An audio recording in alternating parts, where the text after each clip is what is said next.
Chapter 2500, Frightening Improvement in God's Domain. Tier 3 NPCs were considered powerhouses that could protect NPC cities.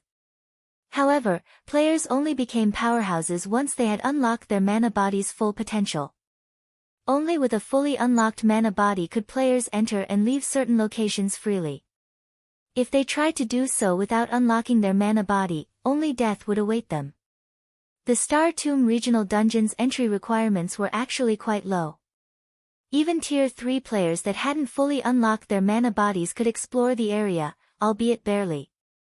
In comparison, certain unique areas were full of incredibly corrosive energy, and Tier 3 players wouldn't last more than 5 minutes in these areas without unlocking their mana body's full potential.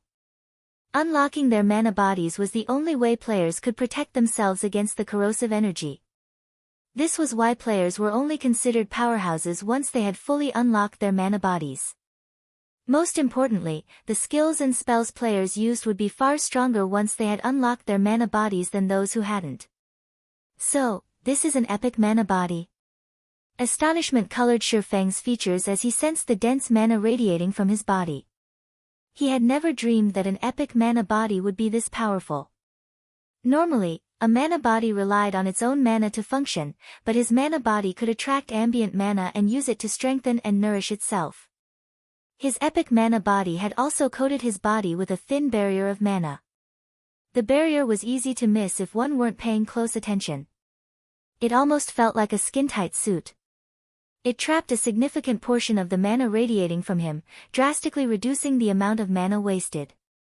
Not only did this mana barrier improve his recovery, but it also ensured that the mana around him was far denser than normal. The addition of this mana barrier alone doubled or tripled his survivability in the fields, especially in low mana environments. When he fought in such harsh environments, he wouldn't have to worry about losing a significant portion of his combat power. Shifeng tried to manipulate his mana body, guiding the mana around him into his hands. He instantly felt like a black hole as the ambient mana gathered around him. In the blink of an eye, a faint layer of mana mist formed on the surface of his palms. Shifeng's fist then shot out as he punched the empty air. Pang! Space exploded around his fist as if the punch had created a vacuum. Space around him trembled at the power of the strike, and the core room's magic barrier shuddered. With this power, I can now likely solo a mythic monster of the same level, even without my berserk skills. Shifeng gasped when he saw the results of his punch. He had merely executed a normal punch, and he didn't even have his weapons equipped. The difference between a player's attack power with a weapon and without one in God's domain was massive. With Killing Ray equipped, his prior punches had only been able to break the sound barrier. He had only been able to make space tremble and create spatial tears when he used the secret technique, Lightning Flash. Yet now, without any techniques or weapons, he could exhibit power on par with when he wielded Killing Ray. An epic mana body provided horrific power. In his opinion, although mana bodies massively boosted players' strength, they didn't provide this much power. The benefits of unlocking his mana body thus far could already rival that of a fragmented legendary weapon. Moreover, he had only unlocked 100% of his mana body's potential. If he could push beyond that, his strength would rise to a whole new level. After 100%, every additional percent would provide tremendous power. As far as Shifeng knew, players had only reached 120% of their mana body's potential in the past. It was easy to imagine how frighteningly powerful 120% of an epic mana body's potential would be. Even transcending tiers would be possible. Elated, Shifeng started to practice Iliadi's mana technique. He had now unlocked 100% of his mana body's potential. Going beyond that would take some time, and it would be as difficult as creating a master magic array for an apprentice magician. Fortunately, unlocking more than 100% of his epic mana body wasn't the only way to transcend tiers. He could also rely on the help of a mana technique. He had experienced Iliadi's holy annihilation personally, and despite suppressing herself to Tier 3, the Heavenly Blue Saint's attack could instant kill or heavily injure Tier 4 beings. If Shifeng could master Iliadi's holy annihilation, the mana technique would prove significantly helpful. He hadn't been able to learn the technique earlier since he hadn't unlocked his mana body fully yet, but now that he had, he could truly practice the holy annihilation. Mana techniques weren't like combat techniques. Combat techniques consumed the user's stamina and concentration, but mana techniques, on the other hand, only consumed concentration. Players generally avoided using combat techniques in harsh environments, trying to conserve their stamina due to the heavy burden the environment placed on them. However, with a few exceptions, these harsh environments did not affect players' concentration consumption. Hence, God's Domain's experts that had grasped mana techniques, whether self-taught or learned from the system, had an easier time exploring the world, especially the maps with harsh environments. Now that Shifeng had achieved his goals in visiting the Western continent, he needed to search for Solomon's sword's remaining fragments to maintain his advantages and pave a smoother path for Aqua Rose and his other comrades as they aimed for Tier 4. If he put the task off, it would only be a matter of time before the various superpowers, with how fast they were developing, would overpower Zero Wing. If he could learn Iliadi's mana technique now, not only would he have a much better chance of securing the fragments of Solomon's sword, but he could also teach the technique to Aqua Rose and the others. As Shifeng tried to mimic the way Iliadi had executed the first sword, Lightshadow, the more the heavenly blue saint amazed him. Iliadi's mana technique even seemed slightly stronger than the mana techniques the demon god, Atlok, had used. The first sword, Lightshadow, used all 7 elements, and executing the strike proved even more difficult than Lightning Flash, a bronze combat technique. Shifeng needed to channel and gather his mana for several seconds before he could attempt to execute Lightshadow. Atlok had also needed some preparation time before executing his mana technique. The demon god had spent several seconds preparing the black hole, the last attack he had used against Shifeng. Even though Atlok had executed the mana technique through his phantom, that phantom had still been at the Tier 5 standard. The goddess, on the other hand, had executed Lightshadow, Holy Devour, and Holy Annihilation without any preparation time whatsoever. On the contrary, it has seemed as if she had been able to pause her technique, releasing her attack when she needed to in a systematic manner. When Shifeng thought about that fight, he realized the intervals between each of her attacks had been exactly the same.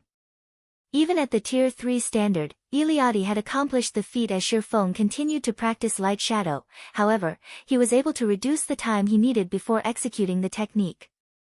Initially, he spent nearly 8 minutes preparing his strike, but now, he could do so after around 5 minutes. The more Shifeng practiced, the more he understood about mana control. 2 hours. 6 hours. 12 hours. Read latest chapters at Wuxia World. EU. While Shifeng was immersed in his training, he received a call request from Pythalia. Guild leader Black Flame, Mythology's people are back. They are all gathered in the Starlight bar, and I think they've found a way to deal with your divine dragon. More of them have arrived, as well. Now, there are more than 30 players in their group, Pythalia reported with a somber expression. Dealing with the dozen-plus experts had already been a struggle, but now, more than double had shown up in the Starlight Fortress. Even if Zero Wing, Divine Tribe, and Hell Legion gathered all of their peak experts in the fortress, suppressing these mythology players would still prove difficult. They've returned so soon. Shifeng muttered in surprise. However, when he glanced at the time, he realized that he had been training for over half a day. It had felt like time had passed even more quickly than when he had worked to unlock his mana body. He then sheathed his swords and grinned. Alright, I'll be right there. With that, Shifeng disconnected the call and left the core room. Chapter 2501, Mythology arrives. Starlight Fortress, Starlight Bar. The Starlight Bar was usually the most popular bar in the Starlight Fortress, but right now, the bar, which was half the size of a football field, was silent as everyone stared at the group of players in black, drinking quietly in the middle of the establishment. No one even dared to breathe too loudly. The rest of the crowd wasn't simply reacting in such a way because the black-clad players had appeared like a group of magicians. Rather, their reactions were due to the fact that every one of those players wore Mythology's guild emblem. So, they're the rumored experts from Mythology? Amazing. I see them, yet I can't sense their presence. How did they do it? It seems that even mythology can't help but get involved now that the demon god's shrine had appeared. Once everyone had gotten over their shock at seeing these players, they quietly chatted amongst themselves. Some players were afraid, while others were excited. Mythology was one of the 5 great super guilds in the virtual gaming world. Every player on the Western continent was familiar with its reputation. News of Mythology's black-clad players causing chaos had already spread throughout the fortress. Not only had these players avoided the Divine Dragon's wrath, but they had also managed to slay quite a few of Divine Tribe's experts. Even Phythalia, the commander of one of Divine Tribe's trump card legions, had lost her life in battle. In response, Divine Tribe had dispatched even more experts to patrol the Starlight Fortress's streets. It had even sent plenty of Tier 3 personal guards to join the patrols. However, not only had Mythology's experts snuck into the city again, but more of them had come, as well. Now, they even congregated in the Starlight Bar, the fortress's most popular bar, drinking like normal customers. They treated the Starlight Fortress like they would their own hometown. Mythology is amazing, boss. They're completely disregarding the fortress's divine dragon. It seems the Starlight Fortress will soon have a new owner, the ruthless man from the Stormheart Adventurer team admired as he watched the black-clad players from Mythology. When he had encountered the Starlight Fortress's divine dragon, he had only felt fear. Players had no chance against it in his opinion, yet these black-clad players acted as if the divine dragon didn't even exist, coming and going from the fortress as they wished. Mythology's foundations were simply frightening. Mythology certainly is stronger than the other superpowers. Aside from those players' ability to conceal their presence, their combat standards are impressive. They're all bona fide peak experts. Several of them are even stronger than I am. I don't even know how I would fight that silver-haired youth leading the group. I don't think he's even human, Crow said as he observed Mythology's members, a trace of fear flashing in his eyes. If they decide to cause a scene in the fortress, there will be a mess, and no one will be able to do anything about it. With the situation as it is, even Zero Wing, with all its advantages, will have to make concessions for them. Crow knew that the various superpowers were no match for the 5 great super guilds, but he had never imagined that the gap between them would be this massive. Mythology's black-clad players were at least level 107, but their auras were even powerful enough to make an expert like him feel uncomfortable. The weakest member of the group had basic attributes to rival a Grand Lord of the same level. Fighting just one of those players would pose a huge problem for him. If he had to face 2 or 3 simultaneously, there was a very high likelihood that he'd fall. To make matters worse, there were over 30 of these experts in the bar, and all of them could completely conceal their auras. This was just a nightmare. There was also the silver-haired leader to worry about. Although Crow could not sense the youth's aura, his instincts told him that if he came within 30 yards of the young man, his life would be forfeit. While the bar's patrons quietly watched Mythology's experts, the group in question acted as if none of the surrounding players existed at all, chatting with each other and utterly carefree. Commander, the higher-ups are being really stubborn. They still want us to negotiate with Zero Wing as a show of respect for Netherworld Empire. Why should we have to show anyone any respect? We should just capture the Starlight Fortress. With the fortress, Mythology can claim the demon god's legacy once the demon god's shrine activates, a tall, slim woman carrying a warhammer and sturdy shield grumbled. As far as she was concerned, Netherworld Empire had only partnered with Zero Wing because it wasn't strong enough to take the fortress for itself, but Mythology was a different story. Capturing the Starlight Fortress wouldn't be difficult for her team, especially now that they had grown stronger. Not even taking out Netherworld Empire's Hell Legion would be an issue, let alone capturing the Starlight Fortress. They had no reason to fear the guild. I concur. We'd be better off giving Zero Wing a beating and taking the Fortress Lord's mansion. We shouldn't need to go to the trouble of targeting Divine Tribe to get at the Eastern Guild. If we don't teach him a lesson, Black Flame will think the West is just like the Eastern continent, a young assassin carrying 2 short swords added, nodding in agreement. Mythology's power was limited on the Eastern continent, and thus, what it could accomplish there was limited, but in the West, squashing Zero Wing would be child's play. Not even the Divine Dragon's protection could save Zero Wings players. Mythology's foundations on the Western continent were just that far beyond what Zero Wing could imagine. Don't get careless. Netherworld Empire has its reasons for working with Zero Wing. Based on recent reports, Zero Wing already has 5 members with fully unlocked mana bodies. Those players are extraordinarily strong. If they show up, follow the backup plan. Activate your battle arrays and face them in 4-man cells. The rest of you will continue as we initially planned.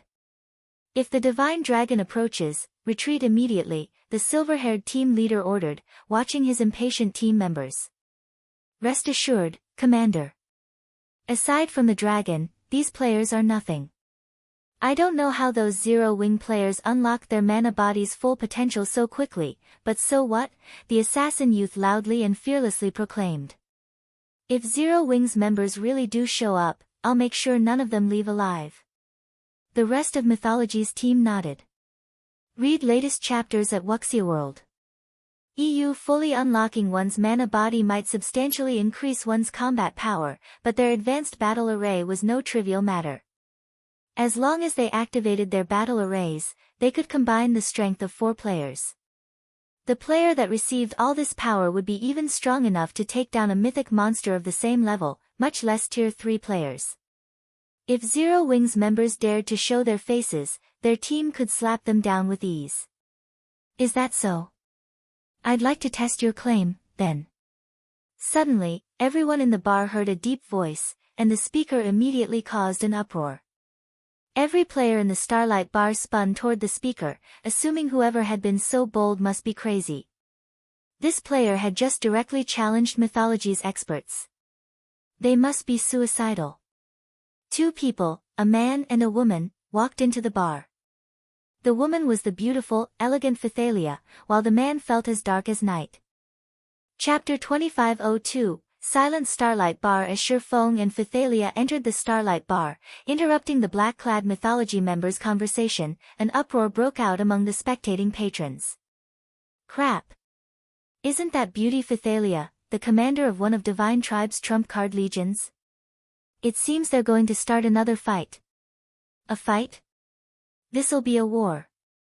I hadn't thought I'd get lucky enough to watch this unfold personally. Many of these players were experts with vast information networks. They were, more or less, aware of the struggle between the various superpowers over the Starlight Fortress.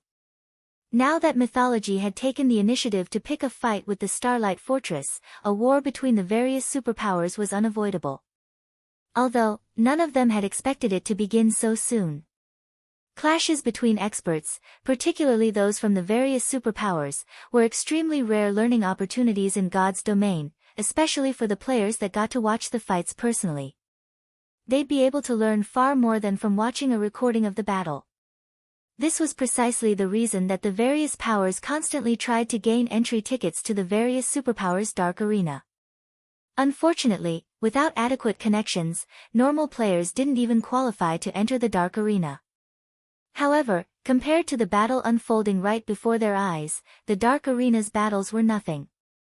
The various superpowers participants in the Dark Arena never went all out, but this situation would be different. To secure the right to rule the Starlight Fortress, all parties involved would fight with everything they had. While the bar's spectating patrons became excited, Mythology's members turned to give Shifeng cold looks.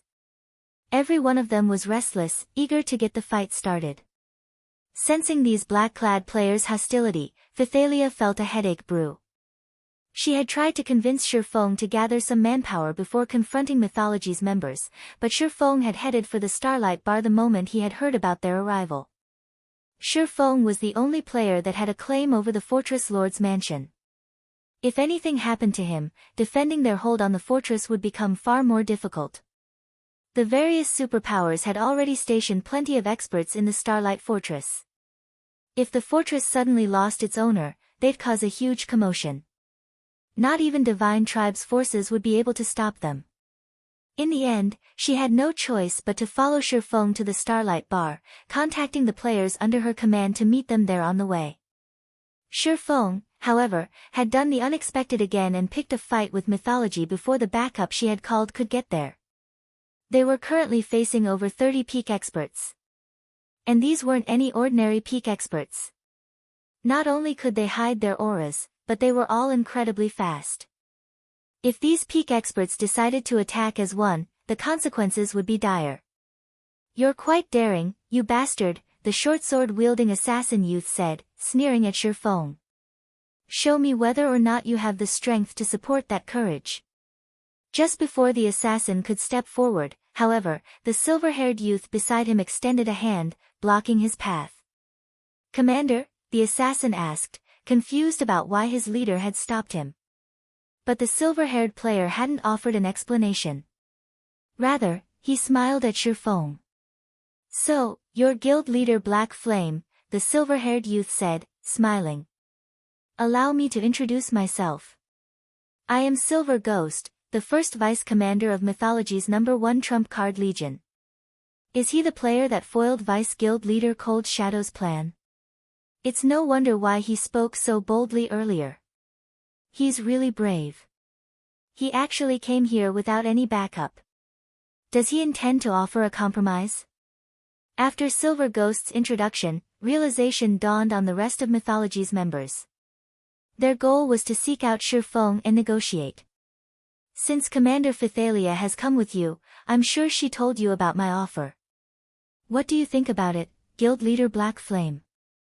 Silver Ghost patiently asked, glancing at Phythalia before returning his gaze to Feng. Silver Ghost had fought Phythalia personally, so he knew that she was a monster-level expert. She also had a party of peak expert bodyguards. Normally, she and her bodyguards shouldn't have any issue defeating a 100-man team of Tier 3 experts. Unfortunately, his team wasn't here for Phythalia. Even with her strength, she had no chance against 3 or 4 of his subordinates. She'd be doomed if over a dozen of his teammates attacked at once. The only real threat in the Starlight Fortress was Netherworld Empire's Hell Legion. Not only did the Hell Legion consist of 300 Tier 3 experts, but they were all extraordinarily strong, as well. However, if his team intended to cause chaos in this fortress, not even the Hell Legion was powerful enough to stop them. "I have no reason to consider it. Since Zero Wing is strong enough to capture the Starlight Fortress, it's strong enough to hold it. If you want a fight, bring it on," Feng calmly stated, eyeing Silver Ghost. "How unfortunate." Silver Ghost could only sigh at Feng's reply. "Why are you still wasting your time with him, Commander?" The assassin youth sneered. "Let my group deal with him. If we don't teach him a lesson, he'll continue to assume that Mythology is powerless against him." "That's right. If we don't show him our strength, he'll likely assume that we left earlier because we were afraid of him." The rest of Mythology's team nodded. Their previous visit to the Starlight Fortress had merely been a form of greeting. Now that Feng had rejected their goodwill, they had no reason to hold back. In fact, if they continued to act passively, Feng would treat their guild as a joke. "All right. Your group can deal with him, but make it quick. Everyone else, pay attention to your surroundings. Retreat as soon as the Divine Dragon approaches," Silver Ghost said, granting the assassin youth permission to take action. "Thank you, Commander. I'll make sure to end the fight quickly," the assassin youth replied with a hungry expression. He turned toward Feng and continued, "You've been pretty arrogant, bastard. Let's see if you can back up those words." Suddenly, divine runes lit up all across the assassin's body and enveloped another 3 Mythology members behind him. A powerful aura began to radiate from the assassin youth, growing stronger by the second. After just 3 seconds, his aura was so intense that a sense of dread overcame everyone in the bar. How is his aura so powerful? It's almost as intense as a Grand Lord ranked archaic species of the same level. The bar's patrons gaped at the young assassin. Is this a sample of Mythology's foundations? The situation shocked the ruthless man from Stormheart. Although it wasn't possible to determine a player's strength based on their aura, that aura would at least hint at their strength. At this stage of the game, Tier 3 players still struggled to defeat great lords of the same level, and in Star Valley, players couldn't use their berserk skills. If a player had the strength of a Grand Lord ranked archaic species of the same level, they'd be able to move through Star Valley unhindered. With that kind of power, even killing Tier 3 MTs would be as easy as swatting a fly. They hadn't actually used their full strength earlier. Phythalia watched on with a grim expression. When she felt the assassin's violent aura, she was overcome with despair. She had hoped that the Hell Legion's experts and Zero Wing's 5 experts, those that had fully unlocked their mana bodies, would be enough to suppress Mythology's invading experts, but seeing these black-clad players now, she found the idea laughable. A peak expert that was as powerful as a Grand Lord ranked archaic species could even toy with a Tier 4 summoned creature. After all, players' combat techniques allowed them to push their combat power to its limits, perhaps even beyond them. Aside from the Starlight Fortress's divine dragon, no one in the fortress could stop the assassin before her. An advanced battle array. Shifeng muttered when he saw the divine runes coating the assassin youth's body. You seem to know a lot, bastard, but that won't change anything. Licking his lips, the assassin youth continued, now, I'll teach you just how foolish your decision was. The assassin then took a step forward, instantly vanishing. Neither he nor his aura could be found within the bar. It was as if he had never been there in the first place. I guess Zero Wing's guild leader is going to die, Crow, Stormheart's commander, said, closing his eyes. Not only did that young assassin have basic attributes that could rival a Grand Lord ranked archaic species, but he could also completely conceal his presence. Crow couldn't even sense the youth's life aura. With such capabilities, that assassin was practically invincible among players. Fights between experts were typically so fast that they were impossible to follow with the naked eye. Thus, experts usually had to rely on all 5 senses during combat. Otherwise, their opponent would quickly overwhelm them. Now that the assassin youth had vanished, players couldn't rely on their sight to keep up with his ghostly speed. Trying to keep up was a joke. How was one supposed to find an enemy they couldn't even detect? Read latest chapters at Wuxia World. EU. However, at the moment Mythology's assassin had vanished, Shifeng unhurriedly unsheathed Killing Ray and slashed the empty air to his right. Boom! Suddenly, the sound of clashing metal filled the Starlight bar, and an intense impact shattered the ground. All players within 30 yards of the swordsman stumbled back from the shockwave. Almost as everyone heard the first collision, another loud bang followed. A figure then slammed into the wall to Shifeng's right, indenting the wall. It was none other than the assassin youth that had only disappeared a moment ago. Chapter 2503, First Sword, Lightshadow Silence. Terror. For a time, everyone in the Starlight bar became dumbfounded. Shifeng had deflected the young assassin, who seemed as strong as a Tyrannosaurus Rex and was fully capable of concealing his aura, with a normal attack. Who would ever believe this? Is he really a Tier 3 player? The ruthless man from Stormheart was stunned when he saw the assassin embedded in the bar's wall. The assassin youth still had most of his HP remaining, but that was precisely what frightened the ruthless man. If Shifeng had merely noticed the assassin's movement and found an opportunity to strike the youth's weak point, it would have still shocked the man, but he would have, more or less, understood how Shifeng's attack and thrown the assassin. However, seeing that the assassin had only lost a small amount of HP from the hit made it clear that Shifeng's sword hadn't struck the assassin directly. The youth had actually blocked the attack with his own blades. In a battle of brute force, the young assassin had lost. The assassin youth's basic attributes rivaled that of a Grand Lord ranked archaic species of the same level. Not even ordinary Tier 3 players with active berserk skills were that strong. And yet, Shifeng had emerged victorious in a battle of strength. Moreover, the swordsman had done so without relying on skills or tools. He hadn't used a berserk skill either. He had merely executed a normal attack. When Mythology's other members saw the assassin embedded in the wall, they, too, were dazed. Sandstorm lost? How is that possible? Did he fail to control the battle array's power? All of these mythology members knew just how powerful a player was after the boost from the advanced battle array the assassin youth, Sandstorm, had used. Sandstorm would even have the strength to take on Tier 4 mythic monsters, not to mention Tier 3 players. Using the advanced battle array was expensive, so they couldn't use it casually. The only reason that Silver Ghost had agreed was to prove Mythology's strength to Zero Wing. None of them had expected this outcome. Shifeng had sent Sandstorm flying with a normal attack. For a moment, they wondered if Sandstorm had been careless and failed to grasp the battle array's power. How is he so strong?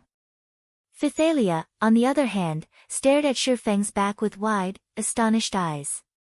Although she had heard McCaffrey and the others claim that Shifeng was a monster-level expert, she had assumed that was only the case against ordinary Tier 3 players. However, she had just watched him throw one of Mythology's experts, whose strength had been enhanced by an advanced battle array, with one normal strike.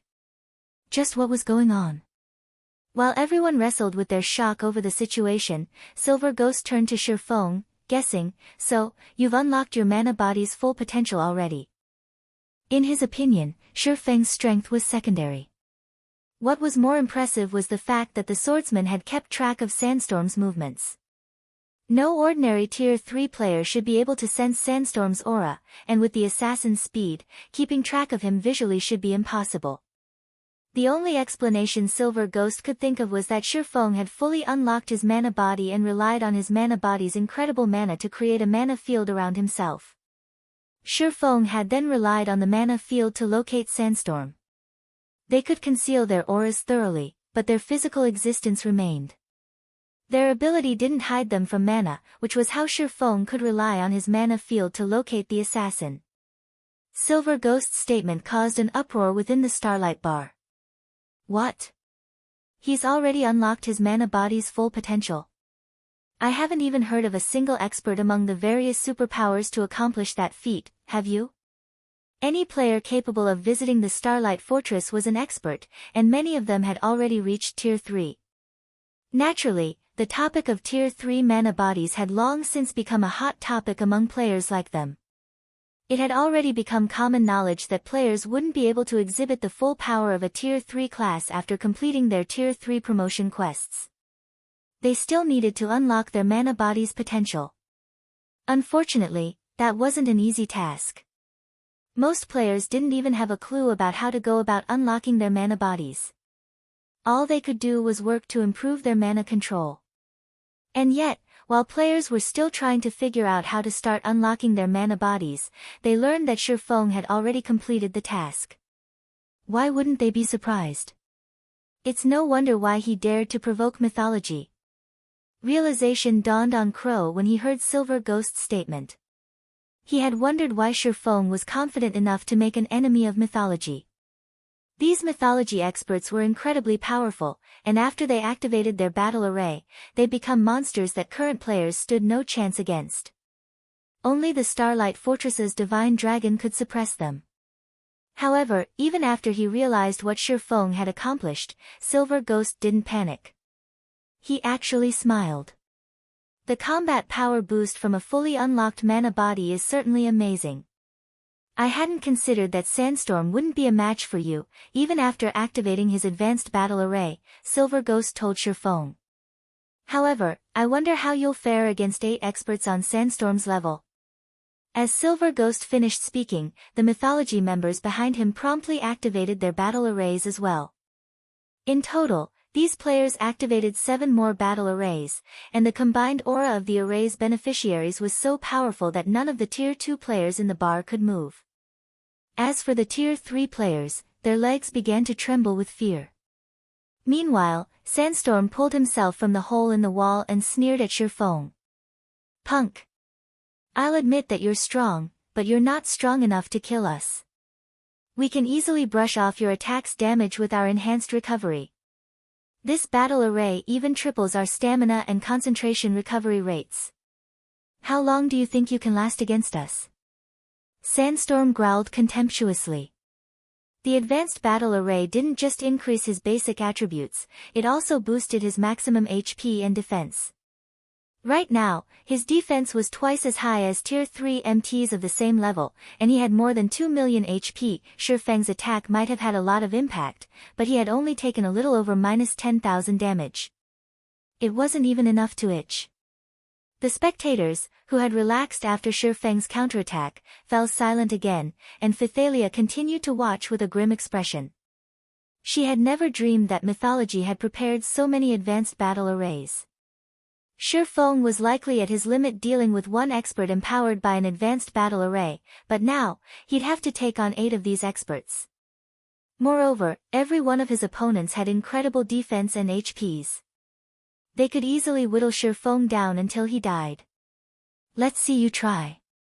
Shifeng indifferently replied, sweeping his gaze over Mythology's members.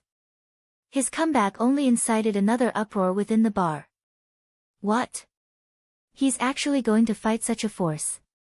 Cool. Too cool. As expected of the expert that took down the Starlight Fortress. Very few players in God's domain can match his courage. They had all assumed that Shifeng would try to run from Mythology's experts.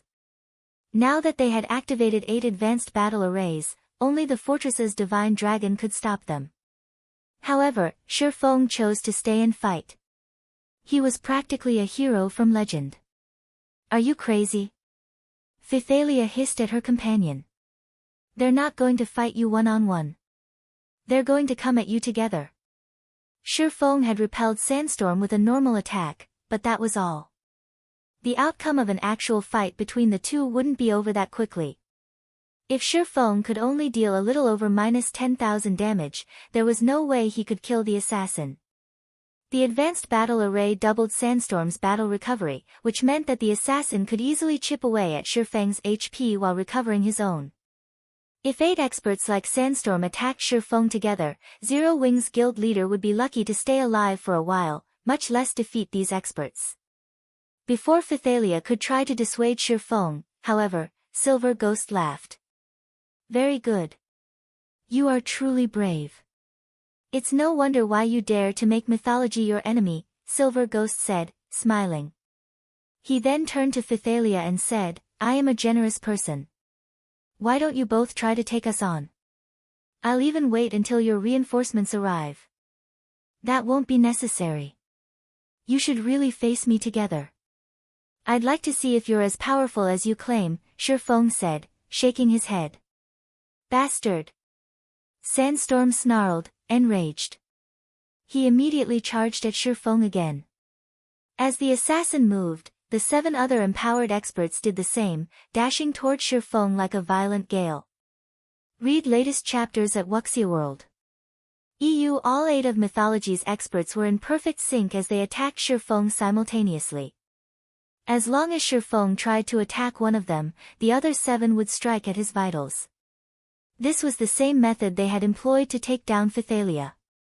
While they charged at Shifeng, however, he raised Killing Ray above his head and shut his eyes, patiently waiting for Sandstorm and his companions to reach him.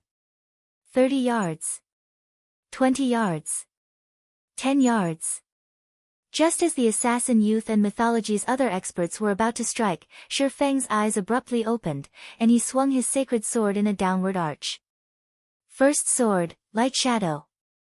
Chapter 2504, The Power of Mana Techniques. When Killing Ray descended, the mana around Shifeng immediately gathered to form a phantom greatsword around the sacred sword.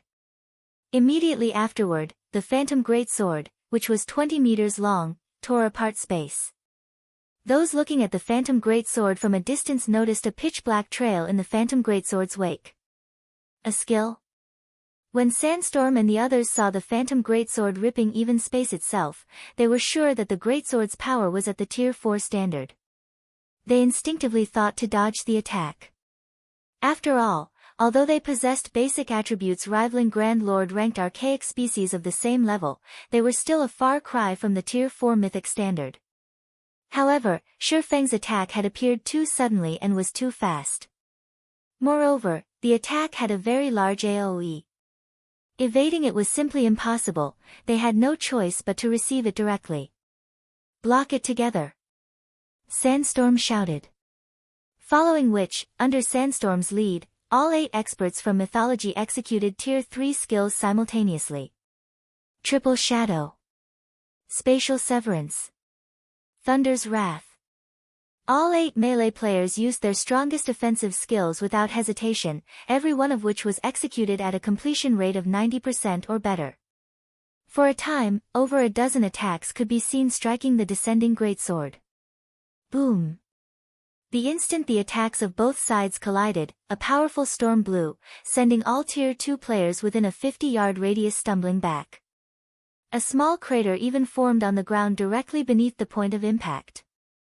As the dust settled, a gash that was over 20 meters long and 2 meters deep appeared in the middle of the bar. As for Sandstorm and the others, although they were not bashed into the floor, they were still forced to retreat 5 or 6 steps before they managed to stabilize their footing, each step they took shattering the tiles beneath them. The force from the impact also left their hands trembling violently, and every one of them lost over 100,000 HP. For a time, shock and confusion reigned in the entire bar. Previously, everyone had already found it unbelievable that Shifeng had sent Sandstorm flying with a normal attack. Now, he had actually overwhelmed Sandstorm and 7 other experts of similar strength with a single move. Shifeng's combat power was simply heaven-defying. Skills executed with a fully unlocked mana body are actually so powerful. Crow's eyes brimmed with shock when he saw that Shifeng remained standing at his original location despite clashing with 8 of Mythology's empowered experts. Although everyone had gained a general understanding of the mana body after reaching Tier 3 and knew that the mana body could provide a player with a huge boost in combat power, he had never imagined that the boost would be this amazing. At this moment, aside from Crow, many other Tier 3 players also grew excited upon seeing this scene. Now, their desire and eagerness to fully unlock their mana bodies waxed even higher. After all, Shifeng had just proven to them that it was possible for a Tier 3 player to exhibit power at the Tier 4 standard. This meant that they could clash against mythic monsters of the same level.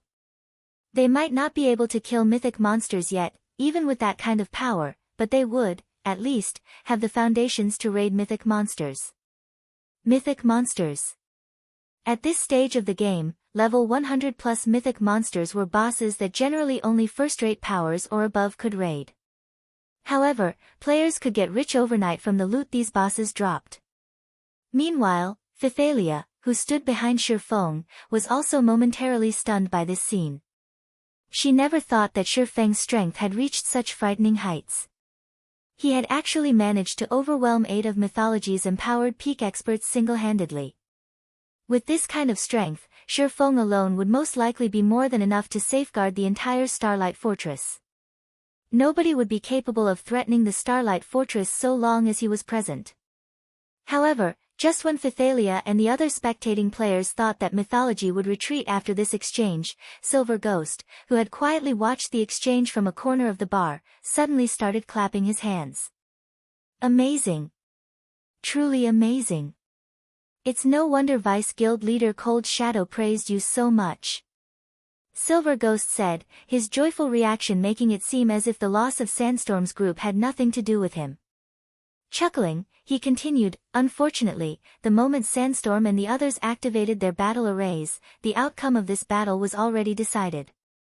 Even if you can exhibit power at the Tier 4 standard, you still can't stop us. As soon as Silver Ghost finished speaking, the healers that were powering up the battle arrays started casting healing spells on Sandstorm and the others. Not only did Sandstorm and the others recover all of their lost HP instantly, but their trembling hands also reverted to normal. Upon seeing this scene, Phythalia, who had previously breathed out a sigh of relief, wore a grim expression once more. Due to Shifeng's frightening display of strength, she had forgotten that this wasn't some official competition between experts but a brawl between Shifeng and Mythology's experts instead. Victory would be decided only when one side was annihilated.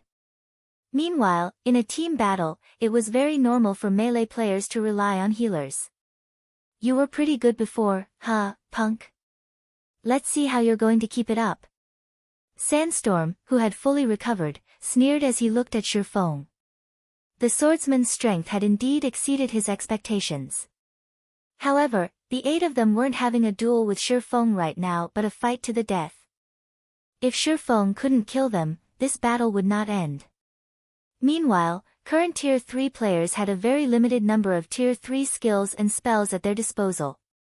Moreover, unlike Shifeng, Sandstorm's side had healers. Just like Silver Ghost had said, the outcome of the battle between both sides had been decided since the very beginning. Is that so? Shifeng smiled. As soon as Shifeng finished speaking, he held Killing Ray with both hands and raised the sacred sword overhead once again. The mana inside the bar immediately swarmed toward the sacred sword. Impossible. Sandstorm fell into a daze at this extremely familiar scene. The cooldown of skills and spells generally increased, the stronger and higher tiered they became.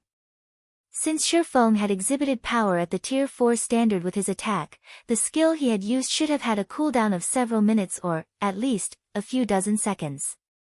However, only about 6 seconds had passed since Shifeng executed his attack, yet he was using the same move again. This shouldn't be possible. However, before Sandstorm and the others could snap out of their daze, Shifeng's Killing Ray was already chopping at them once more. Just like before, a gigantic, phantom greatsword appeared out of thin air and descended on Sandstorm's group like a mountain. However, after all was said and done, Sandstorm and the others were peak experts who had fought on many battlefields before. They immediately responded to the attack with Tier 3 skills of their own. Boom! When the attacks of both sides collided, another powerful storm blew. However, due to the Tier 3 skills used this time being weaker than the ones they used before, Sandstorm and the others ended up in a much more miserable state. Every one of them also sustained more than -130,000 damage.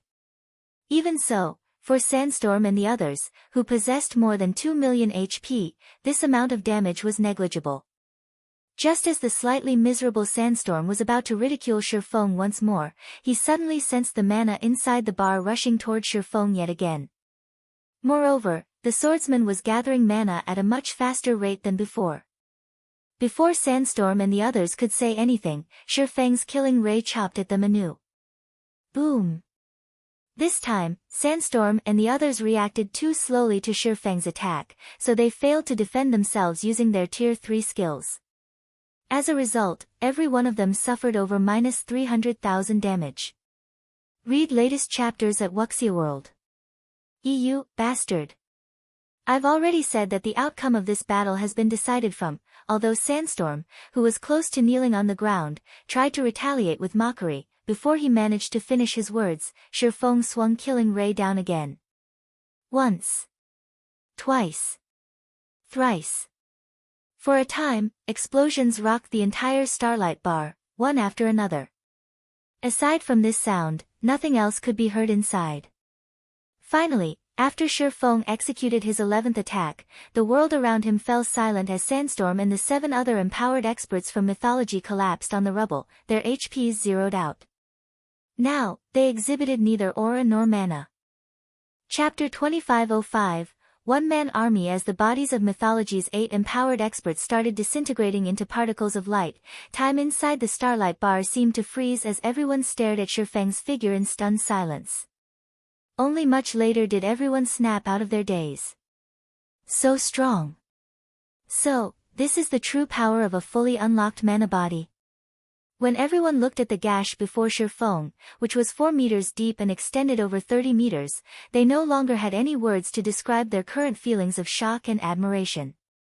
Although every one of Mythology's empowered experts was ridiculously strong and more than capable of annihilating all the spectating players inside the bar, in front of Shifeng, Mythology's 8 empowered experts were as frail as little children. They didn't even manage to put up any resistance whatsoever before getting Annihil happy face. The strength Shifeng displayed thoroughly shattered everyone's understanding of the strength of Tier 3 classes. At the same time, all of the independent experts present gained newfound hope. Originally, in a fight between Tier 3 players, the outcome would generally be determined by the number of Tier 3 players each side possessed. An individual Tier 3 player couldn't change the outcome of a team battle involving Tier 3 players.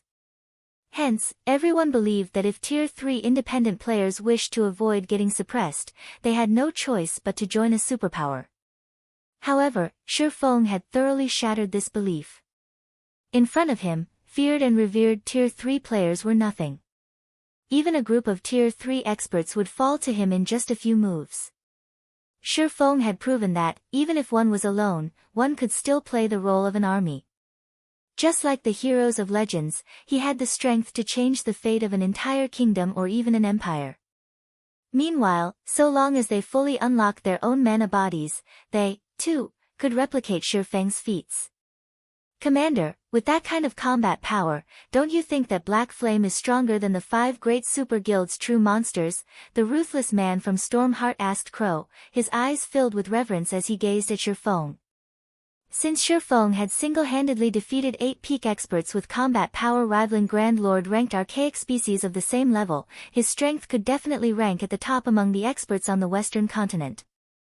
The feat he accomplished today would start a new chapter of development in God's domain and maybe even the virtual gaming world. Throughout the long history of the virtual gaming world, the various superpowers had constantly oppressed the experts belonging to non-superpowers. There was no way to reverse the situation. This was especially true with the 5 great super guilds that stood above even the various superpowers. The 5 great super guilds were not existences that individuals could hope to challenge.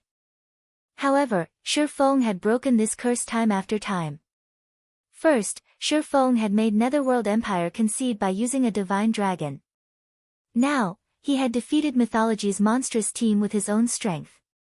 Such amazing battle records would definitely be immortalized in the annals of the virtual gaming world.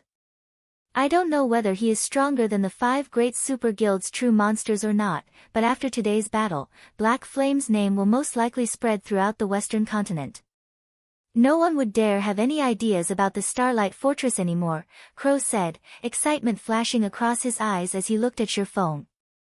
The 5 great super guilds were the absolute titans of the virtual gaming world. Many newly risen superpowers might have challenged the 5 great super guilds before, but it had been over 2 decades since a non-superpower had dared to do so.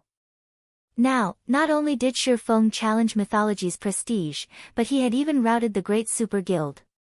Just this point alone was more than enough to make Shi Feng the topic of discussion for the Western continent's independent players and shake the foundations of the entire continent. This was because Shi Feng's feat had illuminated the path for players that did not belong to the various superpowers. Moreover, with the strength Shi Feng had just displayed, Crow believed that no one could threaten the Starlight Fortress so long as Shi Feng was present. In fact, Crow suspected that, even if today's matter spread, no one would believe it. The benefits provided by a fully unlocked mana body are actually that excellent? While the spectating players inside the bar were filled with shock and excitement over this matter, Vithalia was gaping at Shi Feng in surprise and confusion from behind him. In God's domain, any powerful skill or spell possessed a long cooldown, even tier 0 skills and spells. However, Shi Feng had executed the same devastating attack 11 times in a row, with almost no gap between each attack. He couldn't have executed a combat technique, as combat techniques relied on the movements of the physical body to execute powerful attacks. Moreover, combat techniques would not attract mana or make it manifest as a giant greatsword. The only explanation Vithalia could think of for this situation was that Shi Feng's attack was a special effect resulting from fully unlocking his mana body. If that was the case, then what Divine Tribe needed to do from now on wasn't to devote its efforts to raiding super, large-scale team dungeons or increasing the number of tier 3 experts it had, but figuring out how to unlock the mana body of players. Otherwise, just one expert with a fully unlocked mana body could dictate the direction of a guild war. In fact, just the presence of one such expert might make raiding current super large-scale team dungeons possible.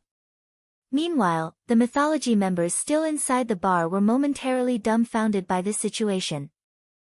They had never imagined that Shi Feng would actually be powerful enough to destroy Sandstorm's group with just 11 attacks. Sandstorm and the others each boasted more than twice the defense of ordinary tier 3 MTs. Their HPs also exceeded 2 million. They could survive against actual mythic monsters for quite some time. However, Shi Feng had taken no more than 8 seconds to finish them off. He defeated Sandstorm's group so quickly that the rear-line healers couldn't save them. Vice Commander, 8 of our advanced battle arrays have already shattered. We only have one remaining. Should we continue fighting? A Tier 3 Ranger asked Silver Ghost. The advanced battle arrays they prepared were no ordinary items. Not only did producing these battle arrays require a lot of precious materials, but using them was also remarkably expensive.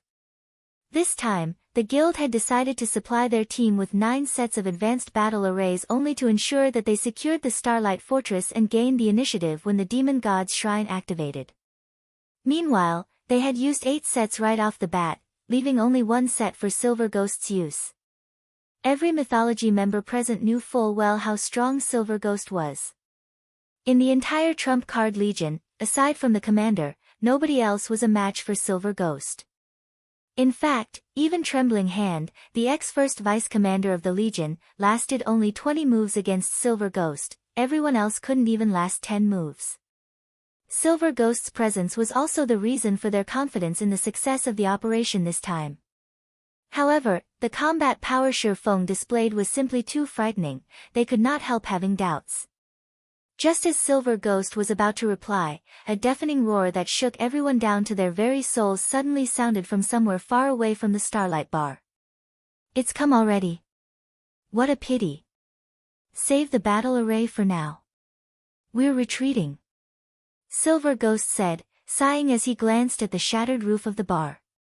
He then turned to Shifeng and said, Mythology will give up on the Starlight Fortress this time. However, we will meet again, Guild Leader Black Flame.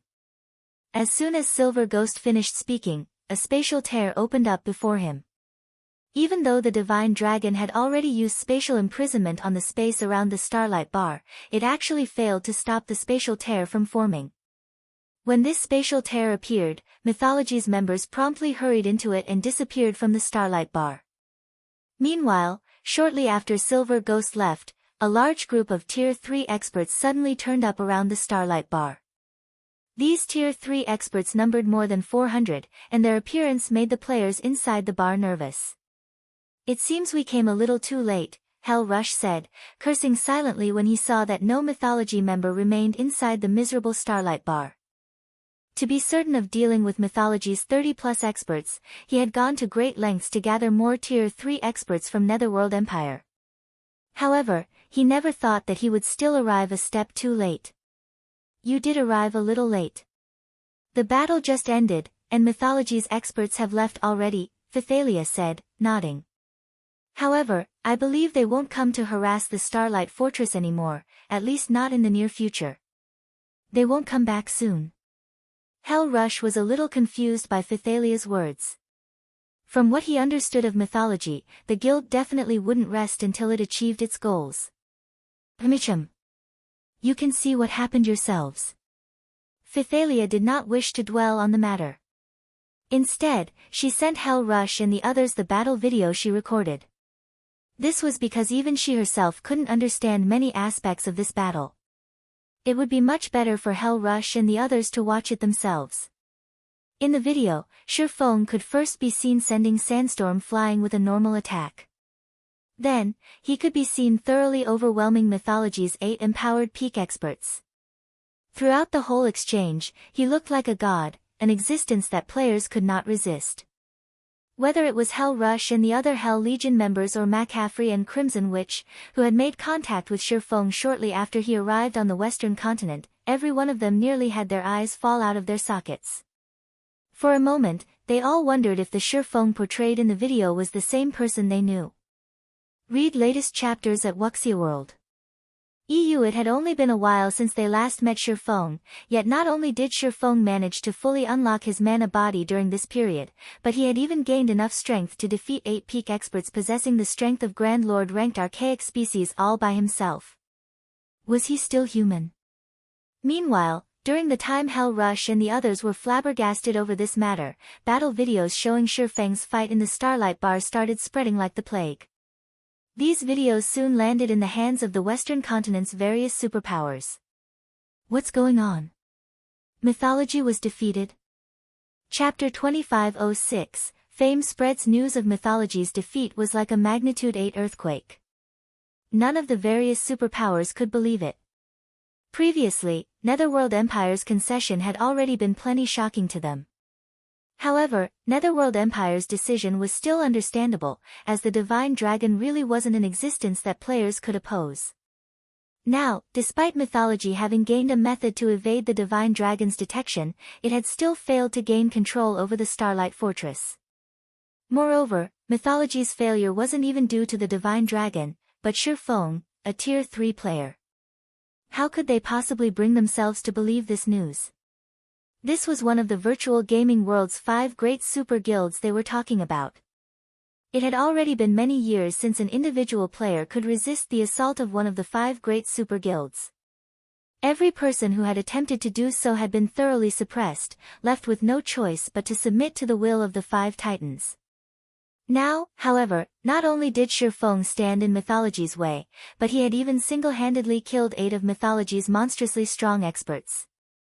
The various superpowers' upper echelons immediately took action.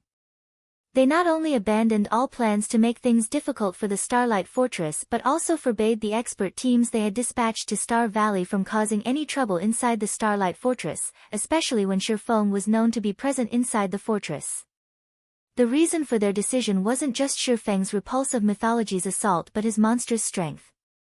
Let alone killing a few Tier 3 experts, even annihilating a 100-man team of Tier 3 experts would be child's play for him. Shifeng was truly a one-man army and an existence that had to be feared. In addition, the Starlight Fortress was currently the only captured fortress in Star Valley. If the various superpowers wished to develop properly in the Forbidden Land, then having access to the Starlight Fortress was a must. If they ended up barred from the fortress, they would definitely die of regret. As for taking direct action to capture the fortress, that was utterly impossible. After all, if even Mythology was helpless against the Starlight Fortress, what could they possibly do? For a time, the various superpowers experts that arrived inside the Starlight Fortress could be seen behaving obediently like harmless sheep. Meanwhile, inside the Starlight Fortress's Fortress Lord's mansion, Shifeng was currently swamped with work. Due to Mythology's defeat and the various superpowers becoming meek, the number of players willing to visit the Starlight Fortress had skyrocketed. These new visitors included many merchant players. Some trading firms had even sought to partner with Zero Wing and offered to rent the Starlight Fortress's shops at a high price. The entire Starlight Fortress became very crowded. Guild Leader, according to our latest statistics, the Starlight Fortress's player population is nearing 500,000 already.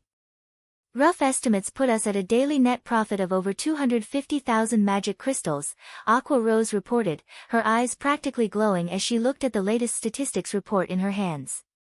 At this rate, it will only take us a few more days before we can repair the large battlefield inside the Fortress Lord's mansion. Then, our people will be able to use it for all sorts of combat training and greatly improve their control over mana. Although the Starlight Fortress was an ancient fortress, it couldn't be expanded. In other words, it was impossible to raise the population limit of the fortress. However, it was still possible to conduct repairs on the fortress's basic facilities and increase the fortress's abilities. Among the various facilities available inside the Starlight Fortress, the one that was most useful to players was the large battlefield. Unfortunately, it cost 1.5 million magic crystals to repair it. Originally, it should have been impossible for Zero Wing to repair the large battlefield in the near future. However, now that the Starlight Fortress had such a large player population, the amount of time it would take to gather funds for repairs should be significantly shorter. The large battlefield was something like a special dungeon on the first underground floor of the Fortress Lord's mansion. Inside this large battlefield, players could fight against all kinds of simulated monsters in the Starlight Fortress's ancient environment. By training inside the large battlefield, players could make tremendous progress in improving their mana control. After all, fighting in a life-or-death battle was many times more efficient than sparring with other players in a combat room. So long as this large battlefield was repaired, Zero Wing could continuously transfer its core experts over from the eastern continent to undergo training here, allowing them to unlock their mana bodies several times faster than experts of the various superpowers. The population has increased to such an extent already? Shifeng was a little surprised by Aqua Rose's report. Although he had long since known that his battle with Mythology and the activation of the demon god's shrine would trigger a period of rapid development for the foreseeable future, he never thought that the fortress would develop this quickly. It's a pity that the Starlight Fortress is only a small fortress. Otherwise, we would earn many more magic crystals, Aqua Rose said with some disappointment. Magic crystals were becoming increasingly important to current players.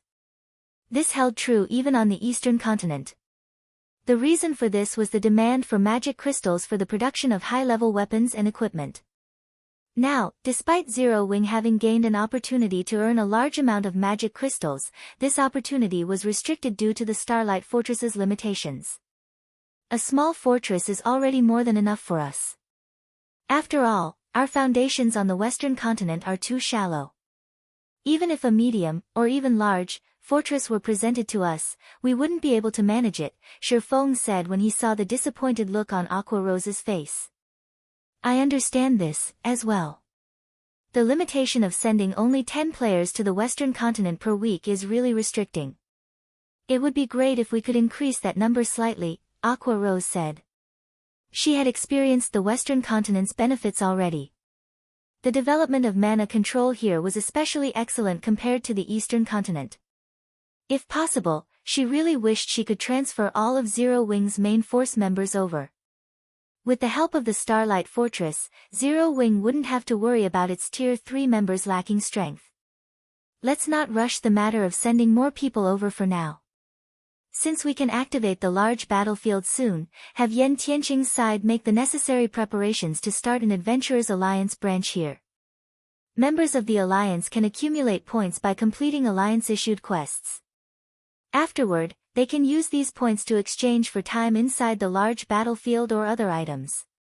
In fact, if their rank in the Alliance is sufficiently high, they can even exchange their points for a private house inside the Starlight Fortress, Shifeng said. It would take too long for Zero Wing to send an adequate number of members over to the western continent. Moreover, as players continuously leveled up, more Tier 3 players would fully unlock their mana bodies. Shifeng might be able to defend the Starlight Fortress all by himself now, but he couldn't do so forever. After all, he had plenty of other matters to attend to. He couldn't stay cooped up in a single location for long. If he wanted the Starlight Fortress to experience long-term stability or Zero Wing's development on the western continent to accelerate, he needed sufficient manpower and resources. Previously, he had still been troubled as to how to go about doing so. However, with the Starlight Fortress's current popularity and the soon-to-be-repaired large battlefield, attracting a large number of independent experts to join or ally with Zero Wing was definitely feasible. Meanwhile, with a sufficiently large number of experts on its side, Zero Wing would have an easy time establishing itself on the western continent and securing a sizable chunk of the western continent's resources. Guild leader, Hell Rush just sent a message stating that Netherworld Empire's higher-ups have agreed to our offer. They are willing to accept our employment, but they have one condition we absolutely must meet: all of the Hell Legion's members should fully unlock their mana bodies within 1 month. Otherwise, they want 20% of the Starlight Fortress's shares as compensation, Aqua Rose reported, frowning. Fully unlocking one's mana body was easier said than done. She and the others had managed to accomplish this feat only because they had the fortune of entering the Starlight Fortress's Legacy Gate and Legacy Room. Meanwhile, Netherworld Empire was asking Zero Wing to help the Hell Legion fully unlock their mana bodies. No matter how she looked at this situation, it was simply impossible. It seems they have finally thought things through. Shifeng smiled when he heard Aqua Rose's words. Alright, agree to their conditions. Originally, he had considered Netherworld Empire's agreement to his offer unlikely. After all, the Hell Legion was Netherworld Empire's strongest trump card legion. Not only did the legion consist of 300 Tier 3 experts, but these players were experts among experts. Fortunately, it seemed that the performance he had put on with Mythology was quite effective. The Holy Annihilation mana technique was incredibly powerful. Just the first sword, Lightshadow, already allowed him to exhibit power at the Tier 4 standard. However, the complexity of Lightshadow was far greater than even bronze combat techniques. The burden it placed on its user's concentration was likewise much greater than that of a bronze combat technique. Read latest chapters at Wuxia World. After executing Lightshadow 11 times in a row, he had expended more than half of his concentration already. Had he executed Lightshadow a few more times, he might have entered a state of mental exhaustion, then, his opponents could have slaughtered him. Guild leader, we're talking about helping them fully unlock their mana bodies in 1 month, Aqua Rose said worriedly.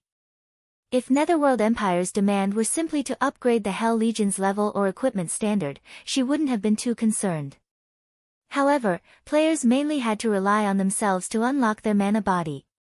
There were too many variables that could affect this process. Meanwhile, as more time passed, the number of Tier 3 experts Zero Wing possessed would continuously increase. There was no need for Zero Wing to be in such a rush to gain Tier 3 experts, using even the Starlight Fortress as a wager. Relax. The process of unlocking the mana body isn't as difficult as you think, Shifeng said, chuckling as he looked at Aqua Rose. Moreover, many matters in God's domain need to be done sooner rather than later. A delay would mean missing out on many opportunities. In any case, now that Netherworld Empire has agreed to our offer, it's time we return to the Eastern Continent. If it were before he had fully unlocked his epic mana body, he really wouldn't be confident of fulfilling Netherworld Empire's condition. However, after absorbing the bountiful knowledge in Iliadi's memory crystal, helping the Hell Legion's experts fully unlock their mana bodies within 1 month wasn't a difficult task at all. After all, every one of the Hell Legion's experts was a genius even in the eyes of the various superpowers. Chapter 2507, Returning to the Eastern Continent. We're returning so soon. But we just managed to stabilize the situation here. The Starlight Fortress has also just entered a phase of rapid development. If we leave now, I'm afraid problems will crop up in no time at all.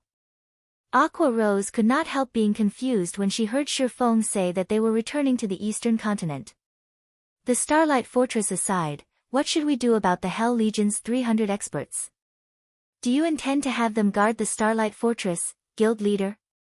Currently, the importance of the Starlight Fortress was not the slightest bit inferior to the Eastern Continent's Stone Forest City. In fact, the fortress was generating a much larger income in magic crystals than Stone Forest City. It would be a huge waste if they simply packed up and left after making a quick buck. However, the most important aspect of the Starlight Fortress wasn't the magic crystal income it generated but its environment. The Starlight Fortress's ancient environment made it the best location for developing one's mana control on the Western Continent. Although the Starlight Fortress can bring us a ton of wealth and resources, it is just a tiny area on the Western Continent.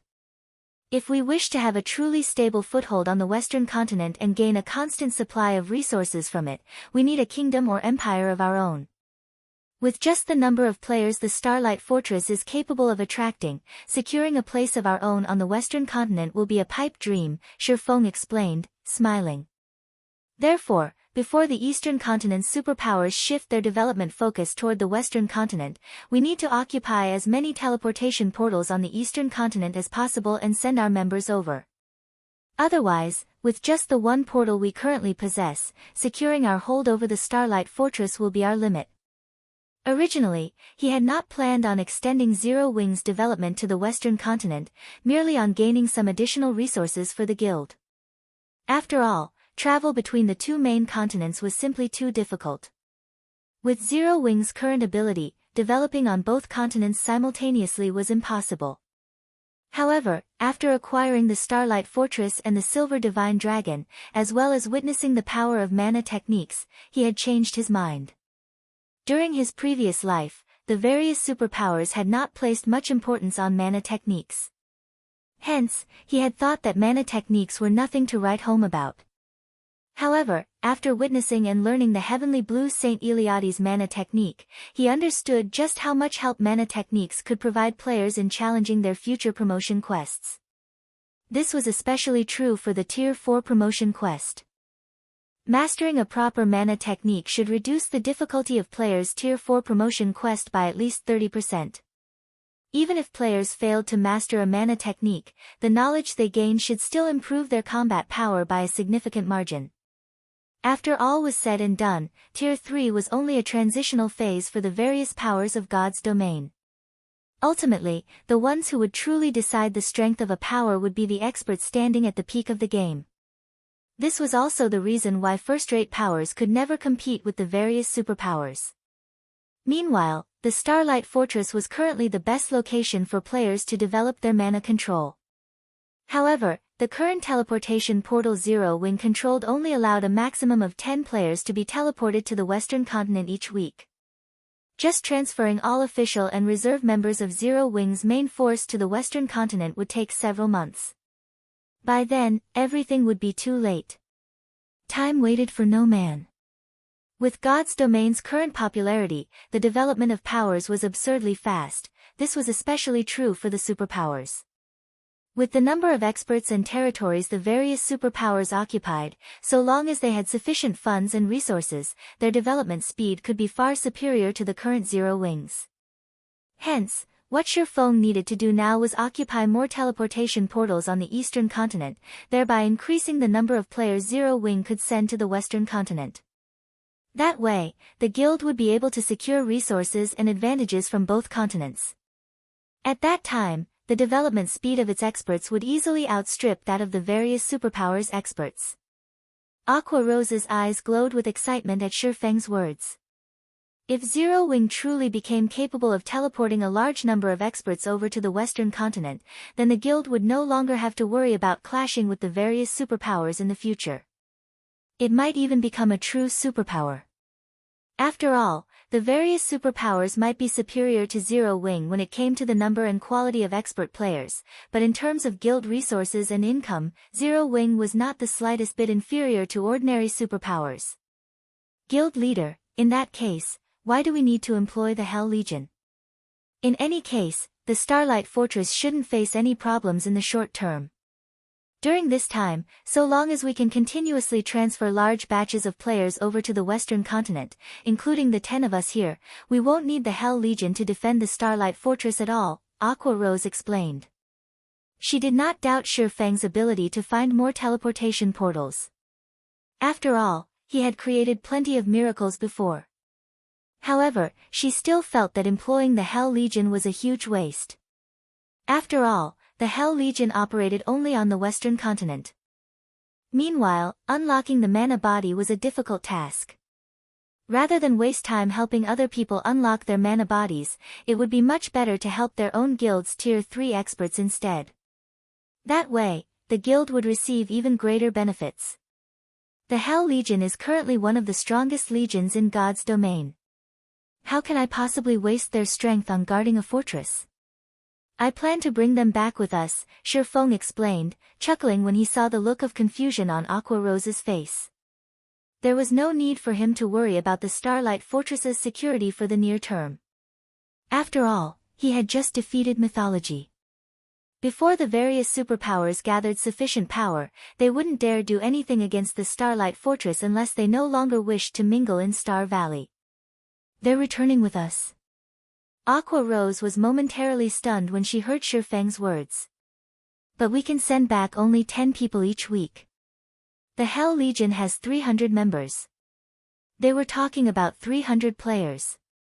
They would need 30 weeks just to get the entire legion to the eastern continent. Of course. Why would I employ them otherwise? Shifeng retorted, smiling. The ancient teleportation portal might be our only way of traveling from the eastern continent to the western continent, but we're not limited to just one method of travel if it's the other way around. Other powers could only rely on ancient teleportation portals to travel between the two main continents. However, Zero Wing was a different story. If that weren't the case, he would never have made such a promise to Netherworld Empire. Is it really possible? For a moment, Aqua Rose felt as if Shifeng was joking.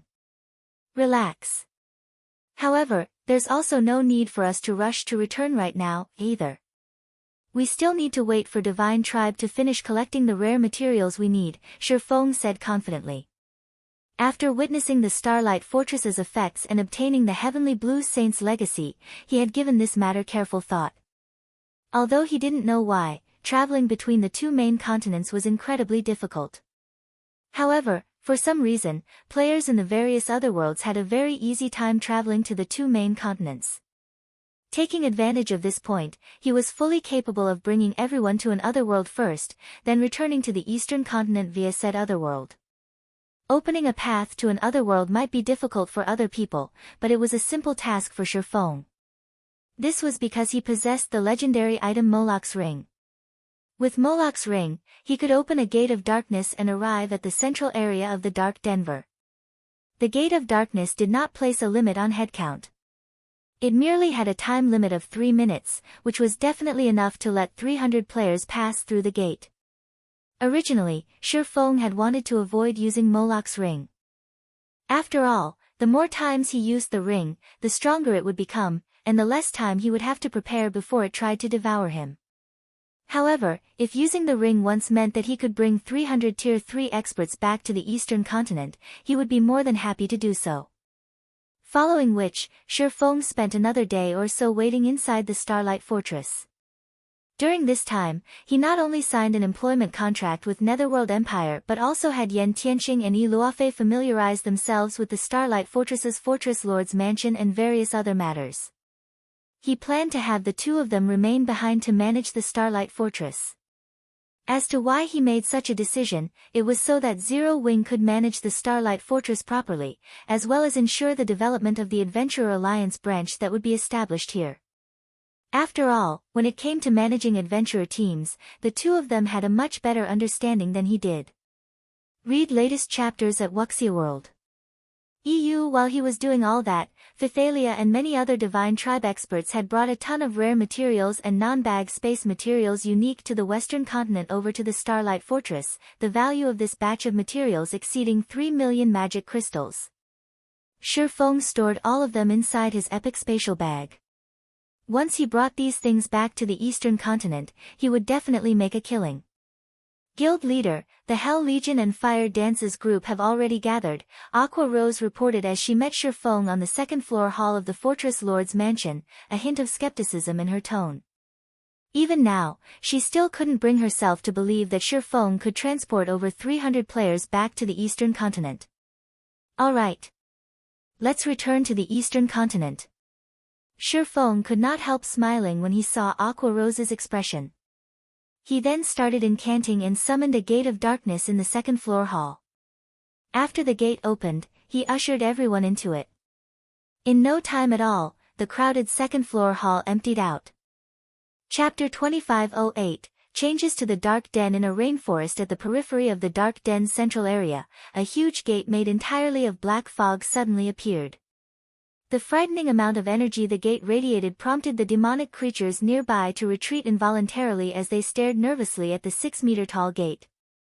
After the gate opened up, figures of players walked out of it in quick succession. What kind of place is this? The gravitational force here is so strong. It practically rivals the Star Tomb's first floors. Thunder Beast, who had just set foot into the rainforest, exclaimed in surprise. The dense power of darkness enveloping this rainforest aside, just the high-gravity environment here was more than enough to have a Tier 2 player's combat power. Even Tier 3 players, like Thunder Beast himself, were affected quite significantly. The mana here is also very dense, close to 50% of the mana found inside the Starlight Fortress. If we can engage in combat here long-term, it'll definitely provide significant help toward honing our mana control, a Tier 3 elementalist said excitedly. Although the Starlight Fortress's ambient mana was much denser than this rainforest's, combat was prohibited inside the fortress. However, in God's domain, if players wish to improve themselves, the fastest way to do so would be by participating in life-or-death battles. Fighting in mana-dense environments was particularly effective, as players would have a much easier time controlling their mana, which would, in turn, allow them to practice and familiarize themselves with their mana control more efficiently. At this point, the eyes of the Hell Legion's members glowed with excitement.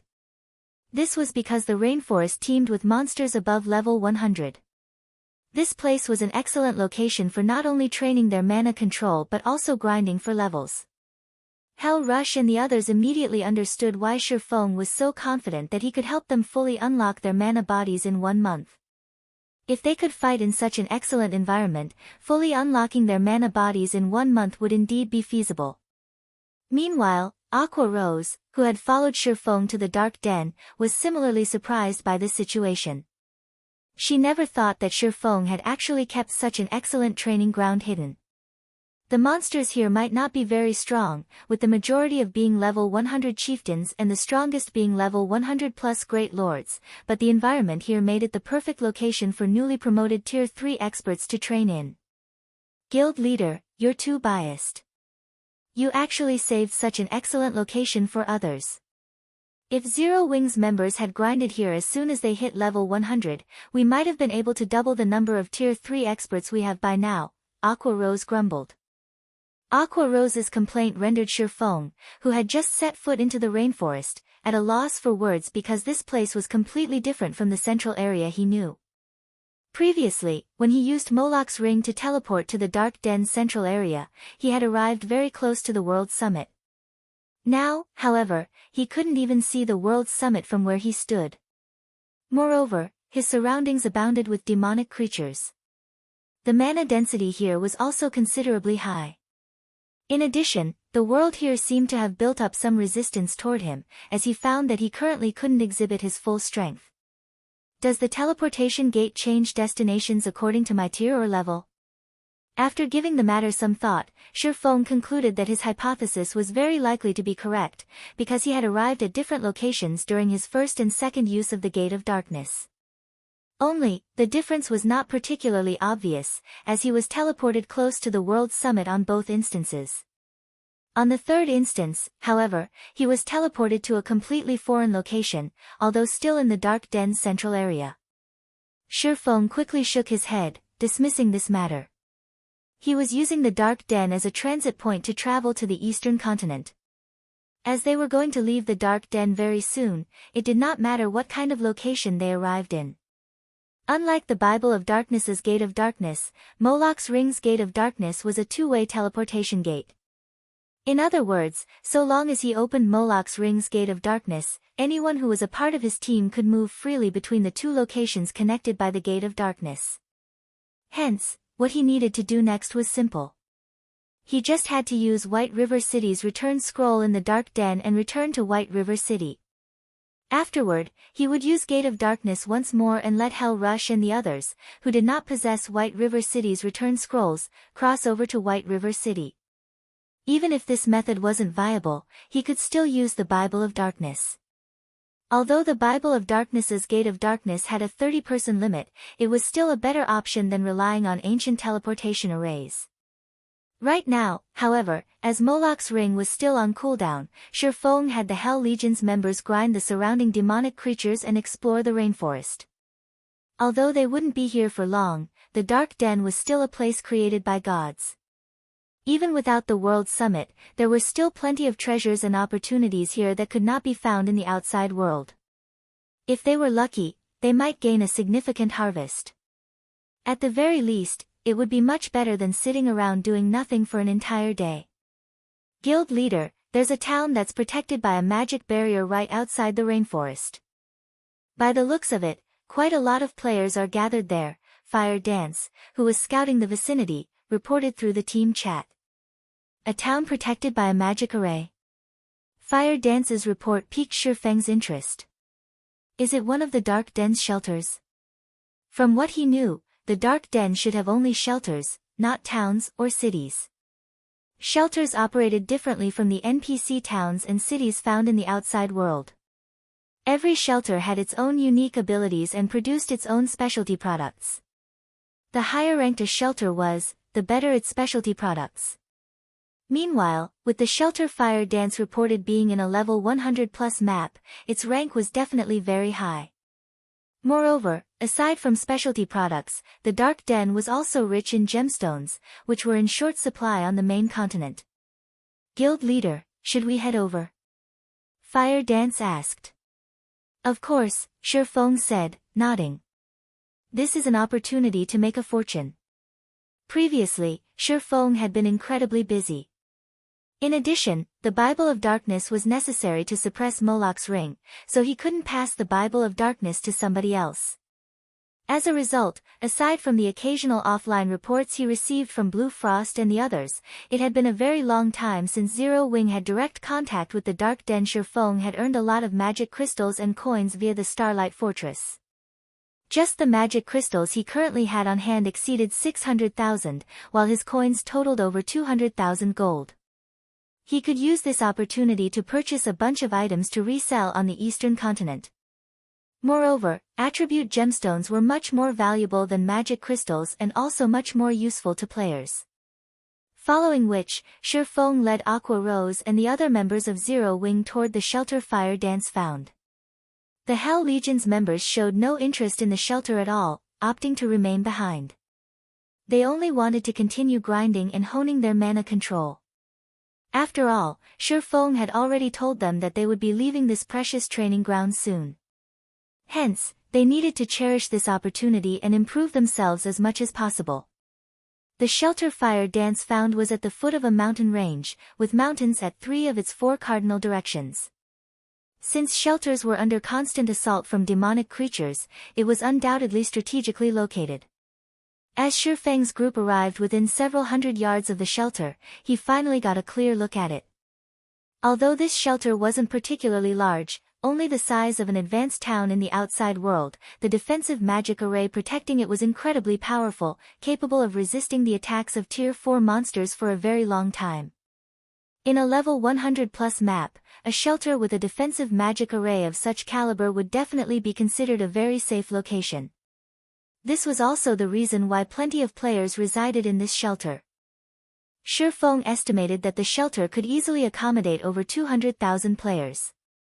A player population of 200,000 might not be anything significant compared to the towns found in the outside world, but in the Dark Den, with its low player population, this was a very frightening number. Moreover, the residents of this shelter were very strong. Even the lowest level player Shifeng had spotted was level 104. At level 106 and level 107, the higher level ones could rival the levels of the various superpowers peak experts found in the outside world. The shelter's players were also considerably well equipped, with the weakest piece of equipment on them being level 100 Mysterious Iron rank and the majority being level 100 Secret Silver equipment. Some experts were even fully geared in level 100 Fine Gold weapons and equipment. However, for some reason, most of the weapons and equipment of these players stopped at level 100. Extremely few players sported level 105 equipment. In fact, even level 105 Mysterious Iron equipment was incredibly rare.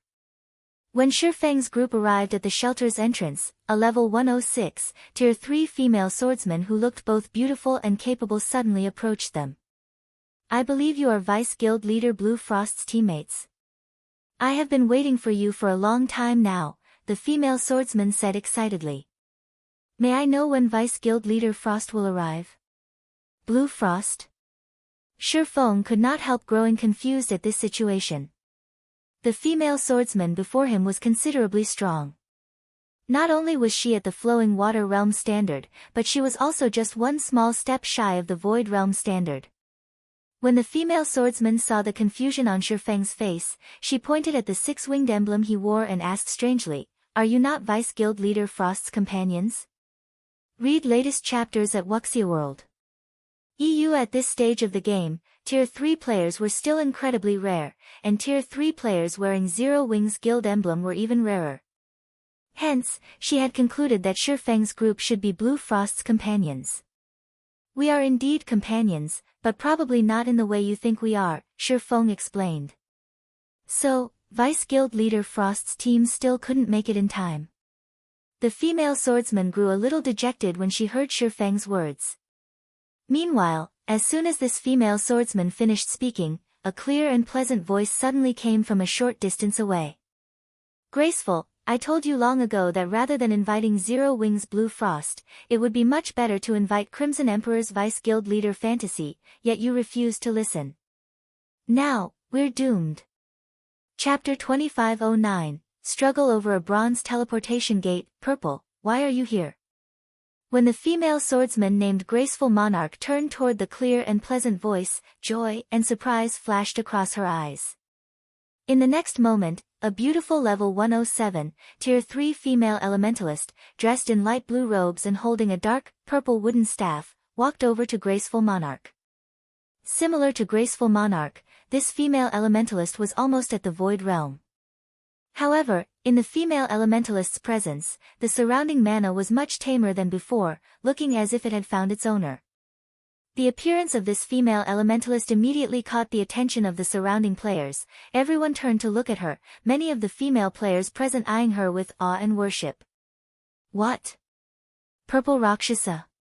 She actually came here. It seems our extreme light shelter has hope of protecting our bronze teleportation gate this time. That's only natural.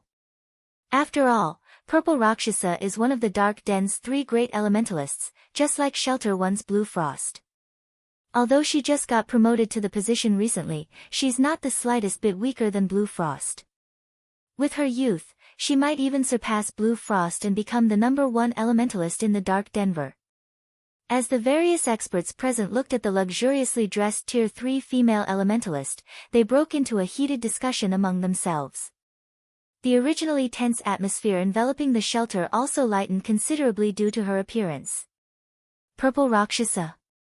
When Shifeng looked at the female elementalist who looked like a prideful female leopard, he, too, was surprised. He never thought that he would meet her, one of God's domain's famous 12 sacred elementalists.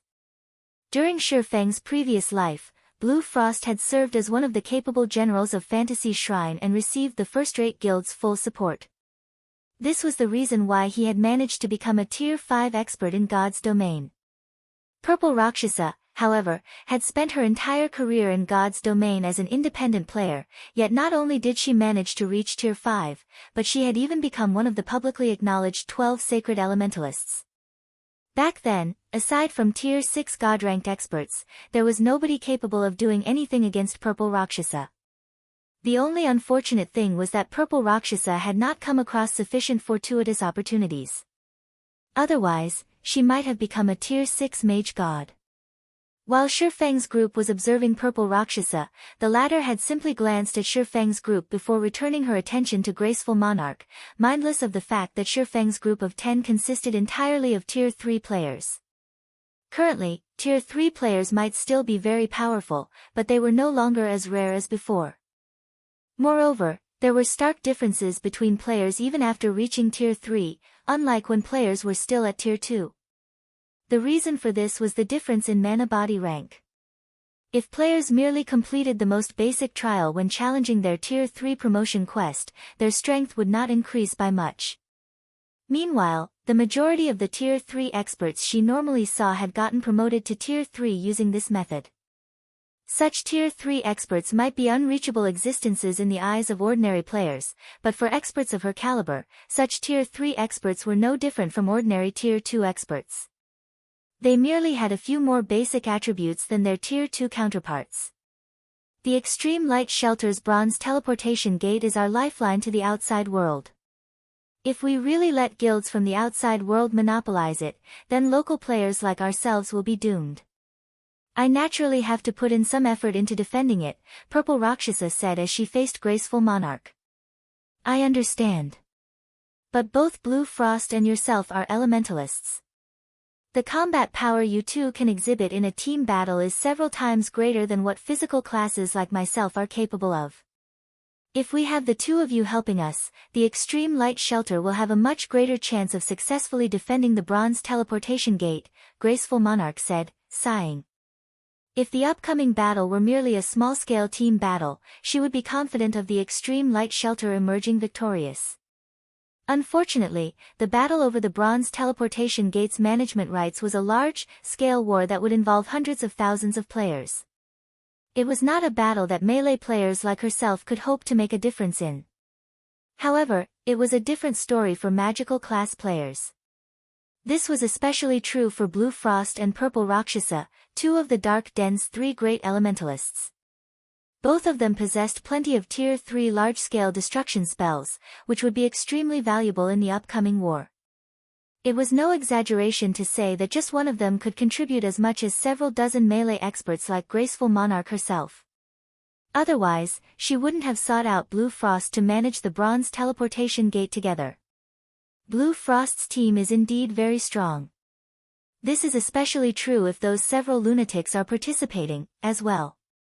However, if you think you can win against the outside world's superpowers in the upcoming war by relying just on them, you're in for a rude awakening. You don't know how powerful the outside world's superpowers are, Purple Rakshasa said, shaking her head. Even with my current self, I can barely hold my own against 2 or 3 peak experts belonging to superpowers simultaneously. As for the various superpowers domain realm monsters, I'd have trouble surviving against one of them. However, each of these superpowers has several domain realm monsters. They have several experts that even you can't defeat. Graceful Monarch's eyes widened in shock when she heard Purple Rakshasa's words. After all, Purple Rakshasa could trounce over a dozen Tier 3 experts by herself. Even the peak experts of first-rate guilds were no match for her. Graceful Monarch found it truly hard to believe that the outside world's superpowers had multiple experts that surpassed Purple Rakshasa. I met a lot of experts during my last visit to the outside world. I have to admit that the combat standards there are much higher than the Dark Dens. We only have an advantage when it comes to Tier 3 skills and spells, as well as level 100 weapons and equipment, Purple Rakshasa said humbly. What should we do, then? If what you say is true, our shelter doesn't stand a chance, Graceful Monarch said, frowning. Although she had long since known that the outside world's superpowers were not simple, she never thought that they were this strong. Hence, like I said before, partnering with Vice Guild leader Fantasy is our best option. With Crimson Emperor's help, we can easily secure our hold over the bronze teleportation gate and gain more time for preparations, Purple Rakshasa advised. She then glanced at Shifeng's group before continuing, otherwise, even if Shelter 1's experts arrive, we will still lose the gate. It seems we have no choice but that, Graceful Monarch said, consenting to Purple Rakshasa's suggestion. She knew that the elementalist never lied. Hence, when she saw the serious expression on Purple Rakshasa's face, she understood that the chances of the extreme light shelter winning without Crimson Emperor's help was minuscule. Following which, Graceful Monarch had Purple Rakshasa contact Crimson Emperor's side before turning her attention to Shifeng's group. I apologize for mistaking your identities before. I also hope that you don't take Purple Rakshasa's words to heart. She's not looking down on Zero Wing. It's just that the extreme light shelter's future is at stake right now. As compensation, read latest chapters at Wuxia World. I can represent the extreme light shelter in offering you a 20% discount on all expenditures inside the shelter today. However, as the extreme light shelter will be fighting a war soon, I advise you not to stay for too long. Otherwise, you're likely to get embroiled in the fight. If that happens, you'll have a difficult time leaving, Graceful Monarch said in an apologetic tone to Shifeng. Meanwhile, just as Shifeng was about to say something, Purple Rakshasa suddenly walked over with an excited look on her face. Graceful, good news. Vice Guild leader Fantasy and her team has arrived already. She says that she'll be here soon. At that time, you can negotiate the partnership with her, Purple Rakshasa said, looking at Graceful Monarch. Shortly after Purple Rakshasa finished speaking, a group of players appeared on the street some distance away. Standing at the head of this group of players was a female cleric with a charming appearance. The arrival of this group of players caused an uproar among the nearby players. This was because every member of this 100-man team was actually a Tier 3 player. The number of Tier 3 experts in this team almost equaled the total Tier 3 player population of the Extreme Light Shelter. Chapter 2510, Zero Wings Guild Leader, Black Flame, 100 Tier 3 Experts. So, this is the strength of a super first-rate guild? That cleric walking in the lead is amazing. Not only is she geared in a complete set of level 105 fine gold set equipment, but she even has 3 epic weapons and equipment. With this kind of equipment, she can probably suppress Purple Rakshasa with basic attributes alone. When the residents of the Extreme Light Shelter saw Crimson Emperor's members, their eyes nearly fell out of their sockets from shock. Aside from all 100 members of Crimson Emperor's team being Tier 3, just the weapons and equipment Crimson Emperor's members sported were enough to blind the eyes of everyone in the shelter. After all, not to mention level 105 secret silver and fine gold weapons and equipment, barely any level 105 weapons and equipment existed in the extreme light shelter. Moreover, the majority of them were even mysterious iron rank. However, even the weakest piece of equipment on Crimson Emperor's members was level 105 secret silver rank. Unprecedented shock filled Graceful Monarch's heart at this scene. At the same time, she finally understood why Purple Rakshasa had strongly recommended that the Extreme Light Shelter partner with Crimson Emperor. The Extreme Light Shelter was one of the top 10 shelters in the entire Dark Den, with a large number of expert players based in it. However, when compared to Crimson Emperor, the Extreme Light Shelter was like a candle flame before a raging firestorm. The difference in Tier 3 experts aside, just the difference in combat standards was already more than enough to instill despair in Graceful Monarch. From what she could tell, even the weakest expert among Crimson Emperor's team was at the Flowing Water Realm, with many of them experts at the Void Realm. In fact, Graceful Monarch couldn't even fathom the depths of the female cleric at the lead. However, her instincts told her that this female cleric was definitely far stronger than herself. She doubted she could last more than 5 moves against this female cleric. Graceful Monarch had to admit that Purple Rakshasa was right. It really would be meaningless even if Zero Wings Blue Frost arrived. After all, they could most likely resolve the struggle over the Bronze Teleportation Gate this time with just Crimson Emperor's people. A short moment later, Crimson Emperor's members arrived before Graceful Monarch and Purple Rakshasa. The combined aura released by 100 Tier 3 experts was enough to stifle the breath of the surrounding players. Graceful, let me introduce you. This person here is Illusory Words, a Vice Guild leader of Crimson Emperor. Previously, it was only thanks to Vice Guild leader Illusory that I managed to complete that epic quest of mine. Without her help, I wouldn't have been able to develop as quickly as I did, Purple Rakshasa said in a respectful tone. So long as we have Vice Guild leader Illusory's help, we definitely won't have a problem defending the Bronze Teleportation Gate. Purple Rakshasa had personally witnessed Illusory Words' strength before. Back then, with just her own strength, Illusory Words had suppressed a Grand Lord of the same level. If not for the excessive HP of level 100 plus Grand Lords, Illusory Words would have been more than capable of soloing it. Illusory Words' strength was something Purple Rakshasa had been seeking to attain all this time. Compared to Illusory Words, the Dark Den's top-ranking experts, such as Blue Frost, were nothing. Greetings. I am Graceful Monarch, the commander of the Extreme Light Shelter's #1 adventurer team. Graceful Monarch said, introducing herself. I believe you already know about the struggle over the Bronze Teleportation Gate.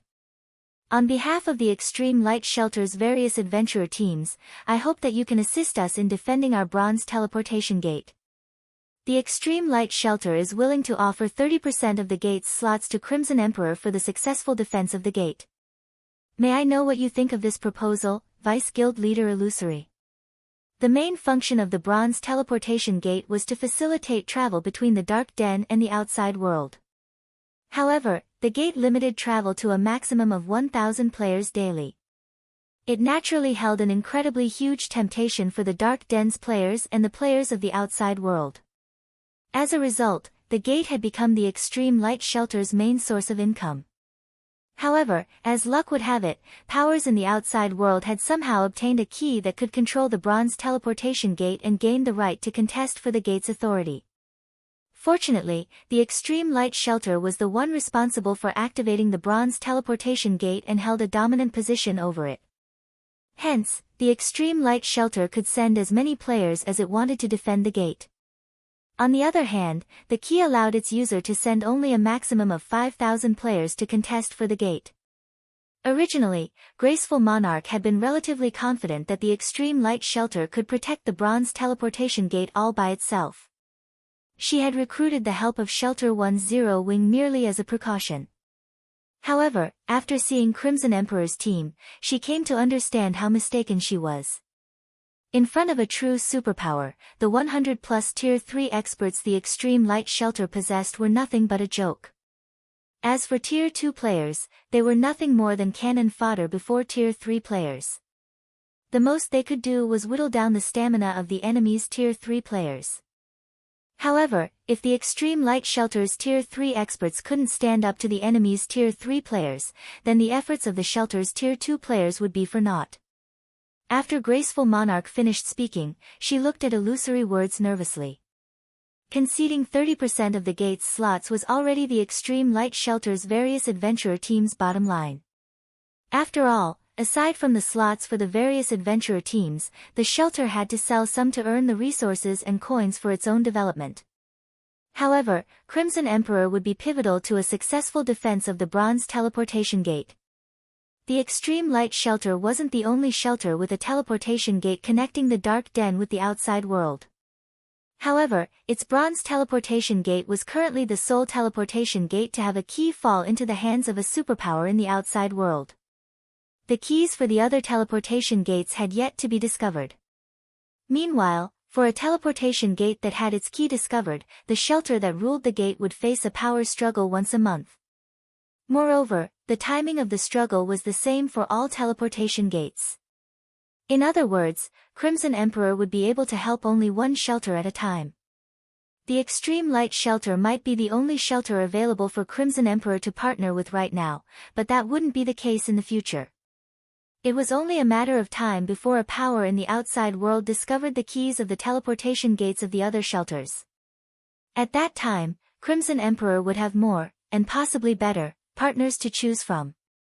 During the time Graceful Monarch and Purple Rakshasa were quietly waiting for Illusory Words' reply, the latter actually had her eyes directed behind Graceful Monarch. To be precise, she was looking at the departing backs of Shifang's group. Vice Guild Leader Illusory, is something wrong with those people? Purple Rakshasa asked when she noticed Illusory Words staring at Shifang's group with a strange expression. It's nothing. I just felt that those people looked somewhat familiar. However, it shouldn't be possible for them to appear here, Illusory Words said, shaking her head. She felt that she was overthinking things. According to her guild's investigation, Shifang's group was currently on the Western continent. With the Western continent's resources at hand, why would they come to such a small world to compete for resources? Are you talking about them? They are experts belonging to Shelter 1's Zero Wing. They should be here to trade with the Extreme Light Shelter, Graceful Monarch said as she turned to look at Shifang's group, which had already moved over 300 yards away from her position. Previously, I invited Blue Frost, Zero Wing's vice guild leader, to help in defending the Bronze Teleportation Gate. Unfortunately, it seems that vice guild leader Frost got pinned down by some problems on his side. Otherwise, with the help of his team, we'd have a much easier time defending the gate. Shelter 1's Zero Wing has only a few noteworthy experts. Everyone else is not worth mentioning whatsoever. If Zero Wing's members really participate in the defensive battle this time, they'll be fortunate to stay alive, Purple Rakshasa said nonchalantly as she glanced at Shifang's group. It is simply impossible for Zero Wing's Tier 3 experts to bring about any significant changes to the defensive battle this time. In normal times, Tier 3 experts would indeed be very amazing. However, the defensive battle this time would be extraordinary. Ordinary Tier 3 experts would be no different from Tier 2 experts. No, that might not be the case, Illusory Words objected, shaking her head. Wearing a look of admiration, she continued, if it's that person from Zero Wing, then Zero Wing can easily win the defensive battle by itself. Read latest chapters at Wuxia World. EU, does Zero Wing really possess such an expert? Graceful Monarch asked curiously. Graceful Monarch had a relatively good understanding of Shelter 1's Zero Wing. Among the guild's members, the strongest was Blue Frost. However, he was only slightly stronger than the current Purple Rakshasa. In front of Illusory Words, he wouldn't last more than 10 moves. Hence, Graceful Monarch found it very difficult to believe that Zero Wing possessed an expert capable of turning the tide of the defensive battle this time all by themselves and earning the admiration of an expert of Illusory Words' caliber. Purple Rakshasa similarly wore a skeptical look at Illusory Words' statement. Upon seeing that neither graceful monarch nor purple Rakshasa believed her, Illusory Words chuckled and said, "Of course, it does. That person is Zero Wing's current guild leader, Black Flame." Chapter 25:11, Shocking Appearance at the Shelter. Is Zero Wing's guild leader really so amazing? Graceful Monarch and Purple Rakshasa could not help the skepticism on their faces when they heard Illusory Words' statement. They felt that the cleric was joking. Both of them were familiar with the strength of Shelter One's Zero Wing. They also knew that Zero Wing was a large guild in the outside world. Naturally, the guild leader of Zero Wing should possess extraordinary strength as well, otherwise, an expert of Blue Frost's caliber wouldn't have joined it. However, no matter how they thought about it, they simply could not imagine one individual being capable of turning the tide of the upcoming defensive battle. After all, the defensive battle this time was a large-scale war, not some simple skirmish out in the fields. The opponents they had to face wouldn't be limited to just expert players but would include powerful war weapons and tools as well.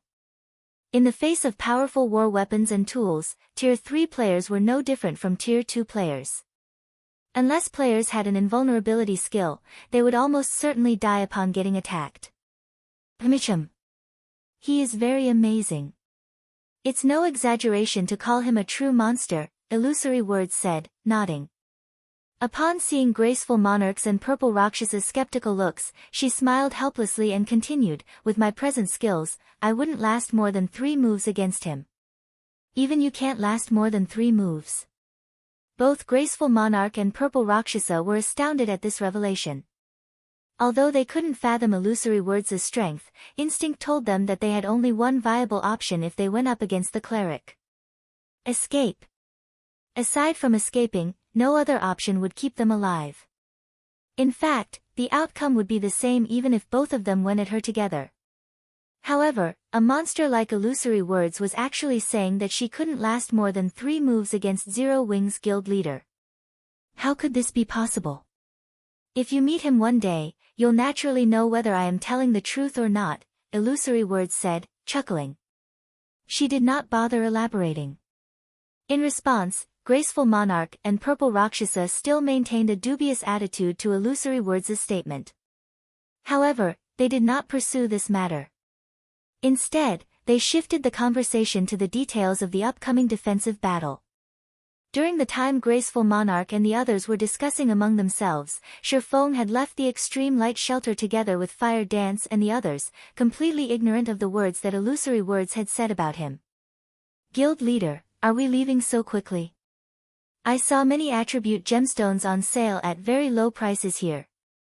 There are even Tier 3 skill and spell books available. It's a huge waste to leave this place so soon," Aqua Rose said when she noticed that Shifeng had no intention of lingering in the extreme light shelter. It would have been fine if she hadn't entered the extreme light shelter. However, after entering it, she discovered that the shelter was a treasure trove. Not only were attribute gemstones 50% cheaper than on the eastern continent, but even Tier 3 skill and spell books, which were incredibly rare on the eastern continent, were available. Although these Tier 3 skill and spell books were all for ordinary skills and spells rather than control or AoE skills and spells, if put up for auction in the various kingdoms and empires, they would still cause a huge uproar.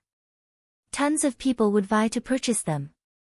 After all, the power of Tier 3 skills and spells were significantly stronger than their Tier 2 counterparts. They would be of great help to players when dealing with both players and monsters. Yes. We need to leave at once. Those attribute gemstones and Tier 3 skill and spell books might be precious, but we have much more important things to do, Shifeng said. The Dark Den was a special otherworld. Originally, he thought that it would still be some time before the main continent's various powers started extending their hands toward the Dark Denver. He never imagined that not only had the main continent's powers discovered the Dark Den so soon, but there was even a means of travel between the Dark Den and the main continent already. Others might not realize the implications of this matter, but Shifeng, who had a profound understanding of God's domain, knew just how frightening this matter was. In fact, it wouldn't be an exaggeration to say that the various powers would go crazy upon realizing the Dark Den's benefits. Skill and spell books at the Tier 3 standard and above were incredibly rare in the outside world. Players wouldn't necessarily obtain one even if they rated level 100 plus super large-scale team dungeons. Most other worlds shared the same problem. However, the Dark Den was an exception.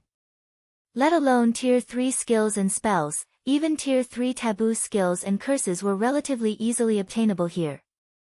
Meanwhile, aside from unlocking the potential of one's mana body, the next fastest way to improve one's combat power would be to learn more Tier 3 skills and spells. Nowadays, competition in God's domain was intensifying, and the various powers were all frantically searching for ways to increase their own strength. With such a perfect opportunity to elevate the combat power of their Tier 3 experts, the various powers would naturally go crazy. While there still weren't many passages linking the Dark Den and the main continent in existence, Shifeng needed to occupy as many advantages in the Dark Den as he could and accelerate Shelter One's development. Only by doing so would he be able to provide Zero Wings experts with a continuous supply of Tier 3 skill and spell books. Currently, although Shelter One's development was progressing relatively smoothly, it barely ranked within the top 10 shelters of the Dark Denver. It was quite inferior even to the Extreme Light Shelter. Normally, it was incredibly difficult to accelerate the development of a shelter, as it depended on the effort and contribution of the shelter's residents. To accelerate a shelter's development, one had to raise the quality of the players residing in the shelter. For other powers and players, this might be quite a challenge. For the current Shifeng, however, it wasn't a difficult task at all, because he was already an intermediate master magician, with the ability to construct and strengthen town and city magic arrays. So long as he strengthened Shelter One's magic array and improved its defensive capabilities, the shelter would become a much safer place for players. Then, he wouldn't have to worry about lacking talented players developing in Shelter One. While Shifeng was trying to find a secluded location to use the Seven Luminaries ring to teleport to Shelter One, a series of explosions came from outside the Extreme Light Shelter. They were so loud that they echoed throughout the entire Extreme Light Shelter. What's going on? Shouldn't there still be several hours before the defensive battle starts? Look over there. A group of people seems to be fighting there. Isn't that hovering elementalist Shelter One's Blue Frost? Who are those people around him? They're so amazing. They actually managed to reduce one of our Dark Den's 3 great elementalists to such a miserable state. The players standing guard on the walls of the Extreme Light Shelter gaped in shock as they looked at a nearby plane. This was because Blue Frost and 24 or so other Tier 3 experts were currently surrounded by a force of several hundred players. Moreover, not only was Blue Frost's side at a complete disadvantage, but by the looks of it, it was also only a matter of time before Blue Frost's side got annihilated. Those were Tier 3 players they were talking about. At this stage of the game, Tier 3 players were existences capable of instant-killing Tier 2 players. This was especially true for a Tier 3 expert like Blue Frost. He could instantly kill a group of Tier 2 players if he wanted to. Now, however, Blue Frost and his team were actually on the defensive, and didn't even have any room to retaliate. Since when did the Sentinel Shelter's people become so strong? Graceful Monarch, who had hurried her way to the top of the shelter's walls, was surprised when she saw the players attacking Blue Frost's team. Others might not be familiar with the several hundred players attacking Blue Frost's team, but she was. These players were experts belonging to the Sentinel Shelter's #1 adventurer team, whom she had clashed with recently. However, back then, the overall strength of this adventurer team was significantly weaker than Blue Frost's team. The adventurer team also had only a little over a dozen Tier 3 experts. There was no way it could match up with Blue Frost's team at all. Now, however, every one of the Tier 2 experts from the Sentinel Shelter had seemingly activated a berserk skill. They not only possessed frightening basic attributes but could also fly for short periods. Blue Frost's team couldn't shake off these Tier 2 experts even if they wanted to. Wait, that's not right. All those people from the Sentinel Shelter are demonized. Moreover, their demonized ranks are considerably high. Purple Rakshasa revealed a somber expression when she saw this scene. Demonized players were extremely rare in the Dark Denver. After her Tier 3 promotion, she had come across a demonized player only once. Although the demonized player was also Tier 3, his combat standard was only at the refinement realm standard. However, she had ended up fighting a bitter battle and had even nearly lost her life to the demonized player. Now, however, the Sentinel Shelter actually possessed several hundred Tier 2 demonized experts and over a dozen Tier 3 demonized experts. The Sentinel Shelter originally possessed relatively great strength already, ranking among the Dark Den's top 15 shelters. Troubled Times, the commander of the Sentinel Shelter's #1 adventurer team, was even one of the rare few peak experts in the Dark Denver. As for the remaining Tier 3 experts belonging to Troubled Times' adventurer team, even the weakest among them was at the refinement realm standard. With all of these players demonized, Purple Rakshasa couldn't imagine how Blue Frost's team could survive this battle. While everyone from the Extreme Light Shelter was discussing this matter, Blue Frost and his teammates continuously lost HP. Frost, have you still not come to your senses? A level 108, Tier 3 Berserker asked as he quietly watched Blue Frost frantically fending off one attack after another. The higher-ups have a very high opinion of you and your teammates' potential, hence, they specifically instructed me to avoid harming you all. Why do you think the Tier 3 players on our side still haven't made a move until now? Troubled, I admit that you're far stronger than us now, but don't even think about getting us to submit. Moreover, we have long since joined Zero Wing. Why must you keep on targeting us? Blue Frost retorted as he looked at Troubled Times. That's right. Zero Wing has treated us well. How can we possibly betray Zero Wing to join you? Evening Lotus, the female cleric standing beside Blue Frost, said in a determined tone. It seems you people have resolved yourselves to die. Troubled Times frowned when he heard Blue Frost's and Evening Lotus's words. He then started walking toward Blue Frost and said, in that case, I'll let you all know just how laughable Zero Wing's strength is before us. Read latest chapters at Wuxia World. EU. After saying so, Troubled Times' body expanded in size, and his skin blackened. Two horns also suddenly sprouted from his forehead, and the aura his body exuded turned violent. Upon sensing the change to Troubled Times' aura, Graceful Monarch and the others spectating from a distance gasped. They never thought that Troubled Times had actually grown this strong. Just the aura he released already surpassed that of ordinary Grand Lords. Right now, he most likely could wipe the floor with a 100-man team of ordinary Tier 3 players. However, as Troubled Times walked towards Blue Frost's team, a deep voice suddenly appeared from the void. It seems you're very confident in your strength. In that case, let me see if you really are as strong as you say you are.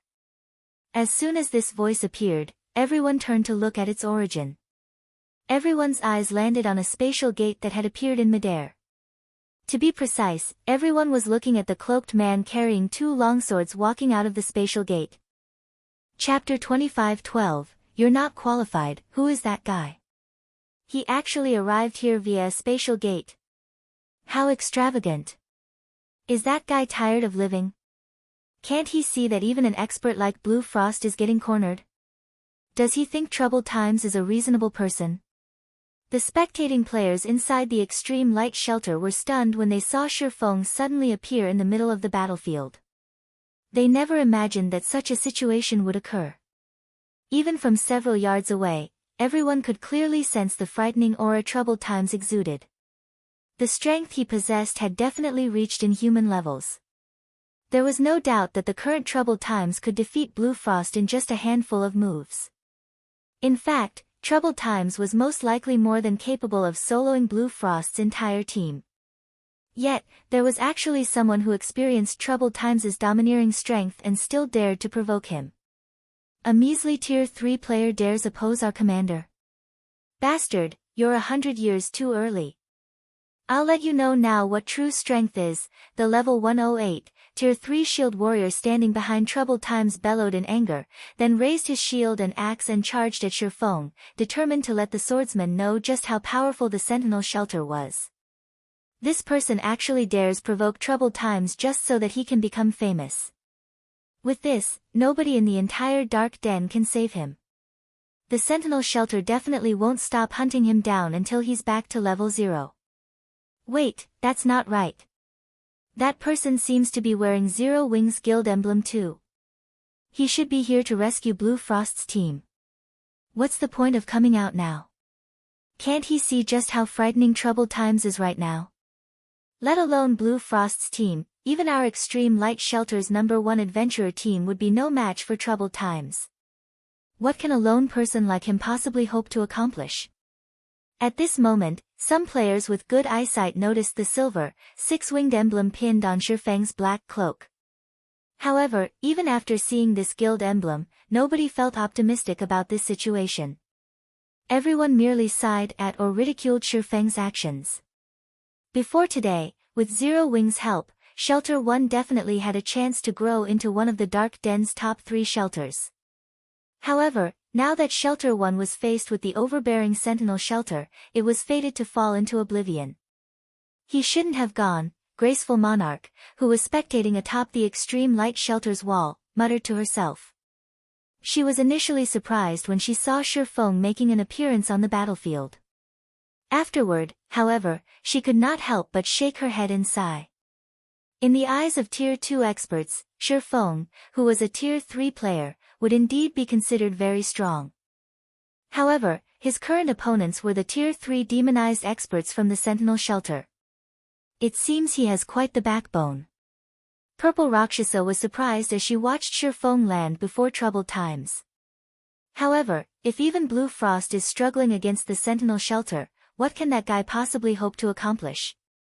Nobody had a better idea of exactly how powerful demonized players were than she did.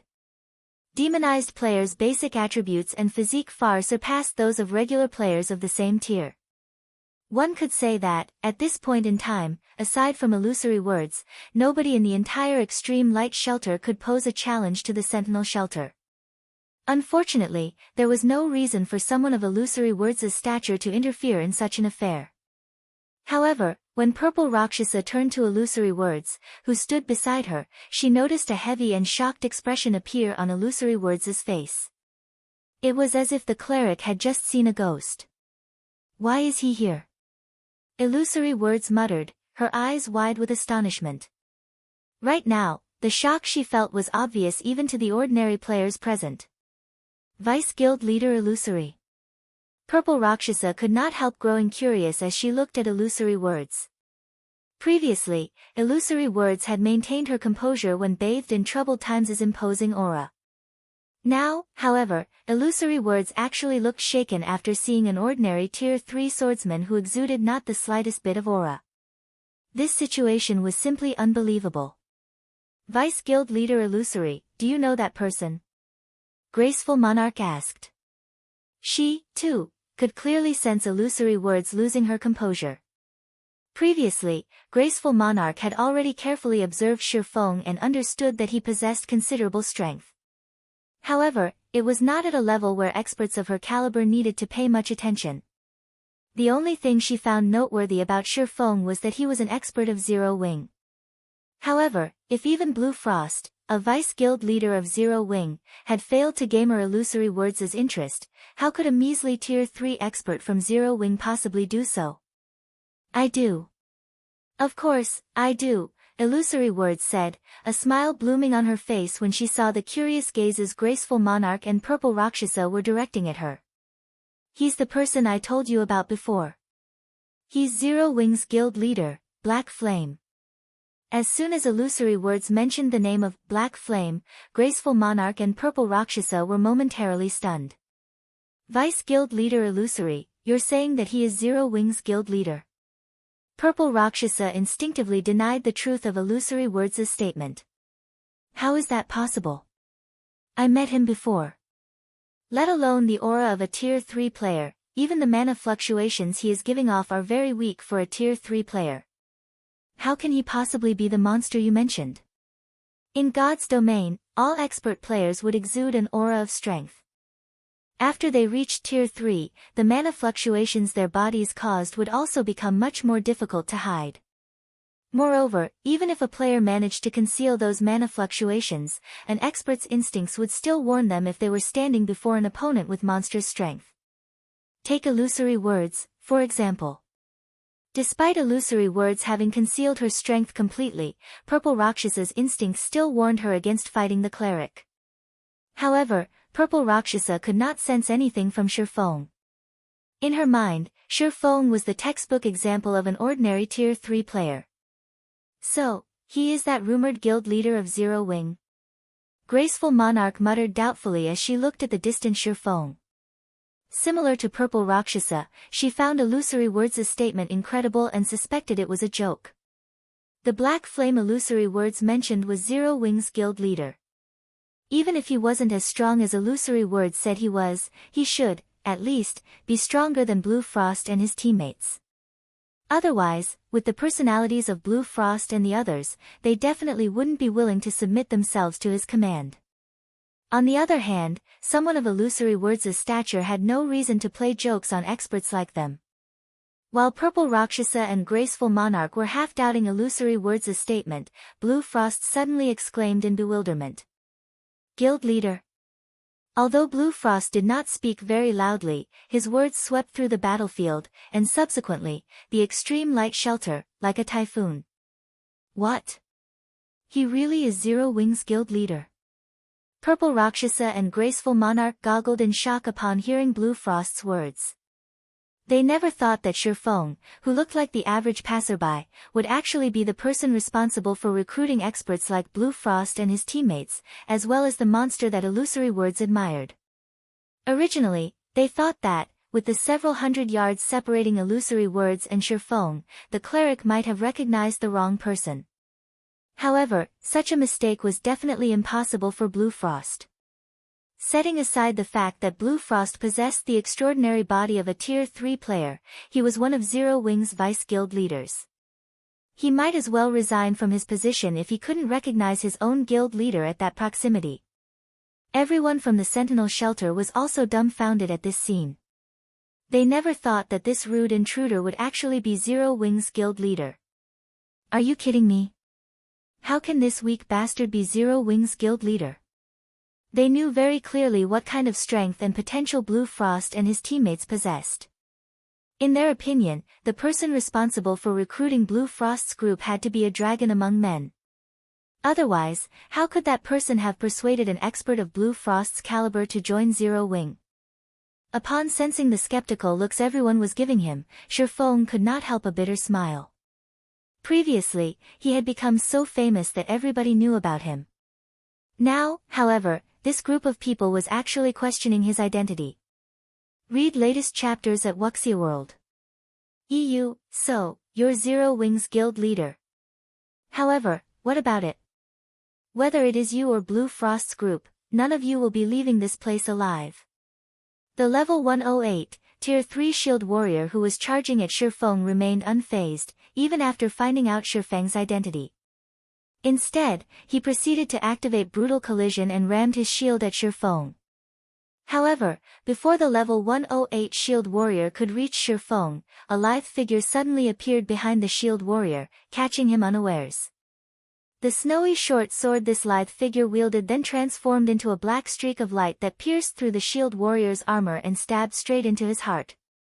By the time the shield warrior reacted to the attack, a bloody rose had bloomed on his chest. Damage exceeding -400,000 also appeared above his head, the attack plundering all of his HP. You're not qualified to fight our guild leader. Chapter 25:13, Power of One Strike. When the level 108, Tier 3 shield warrior's body collapsed to the ground and disintegrated into particles of light, the entire world seemingly froze momentarily as silence enveloped the battlefield. Only after some time had passed did everyone react to the situation. He died. Impossible. Everyone was dumbstruck as they looked at the lithe figure standing behind the shield warrior's corpse. This was especially true for the players from the Sentinel shelter. Their mouths were hanging wide open in shock because nobody knew better than they did just how much HP and defense the fallen shield warrior possessed. It was no exaggeration to say that even if a Tier 3 berserker were allowed to freely attack the shield warrior using skills, the berserker would need at least 10 attacks to kill the shield warrior. Now, however, let alone 10 attacks, the shield warrior had failed to stun even one. The Sentinel Shelter's healers didn't even have a chance to heal the Shield Warrior. That's a Tier 3 demonized Shield Warrior we're talking about. Is she even human?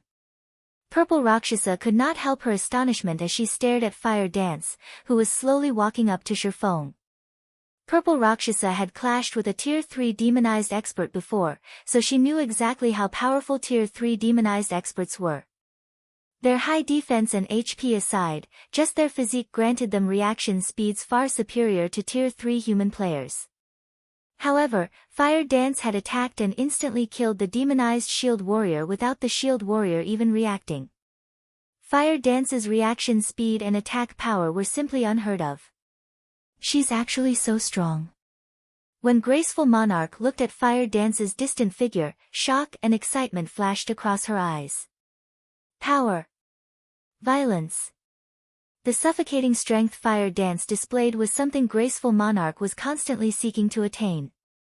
Graceful Monarch never thought that she would get to witness this domineering display in person. Moreover, the monster that had carried out this display of power had actually been standing beside Shurfeng all this time.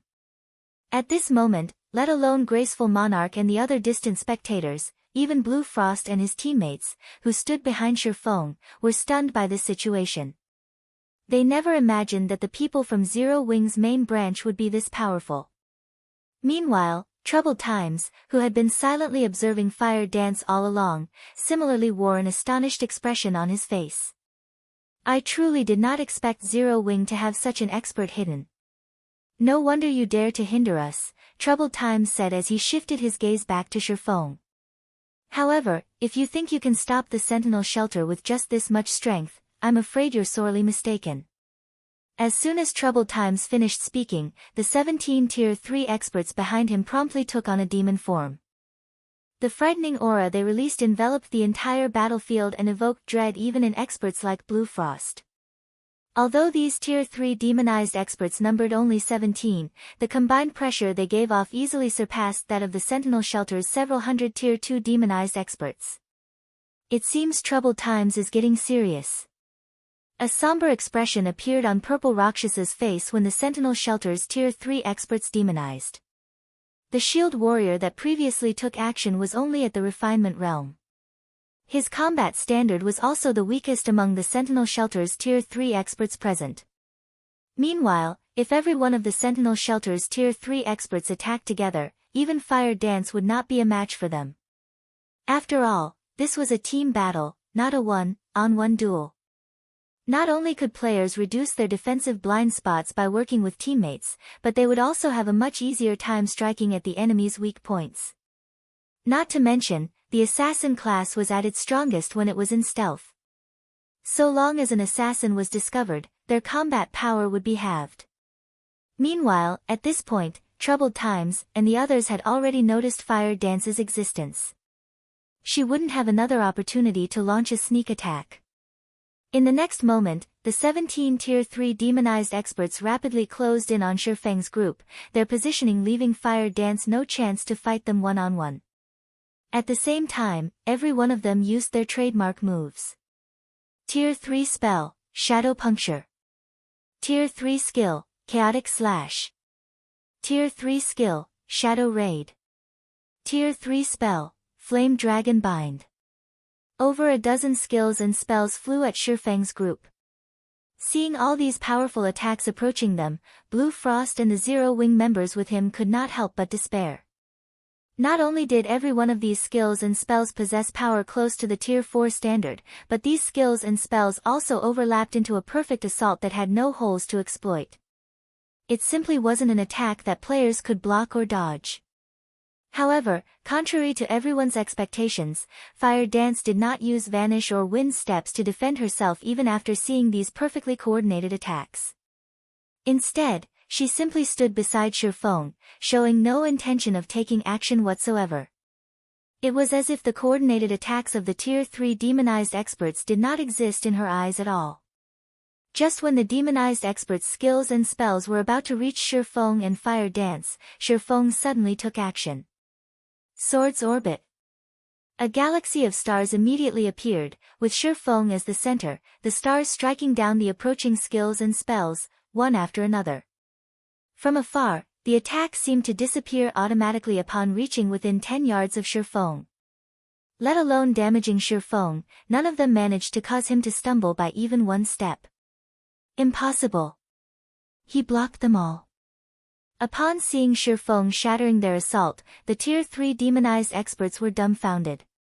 After all, not only did their attacks carry great power, but there were also more than 20 of them timed to hit Shifeng and Fire Dance simultaneously.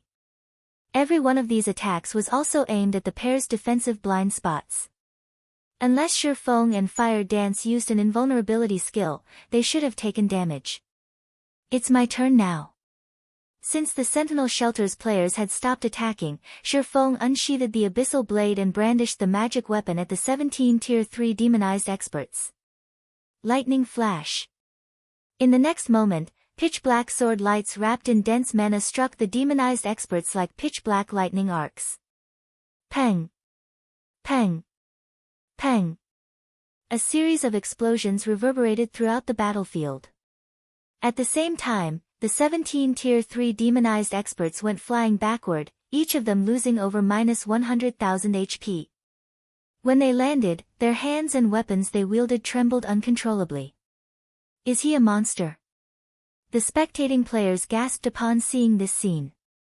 Those were 17 Tier 3 demonized experts. If they moved together as a team, no existence in the Dark Den could hinder their advance.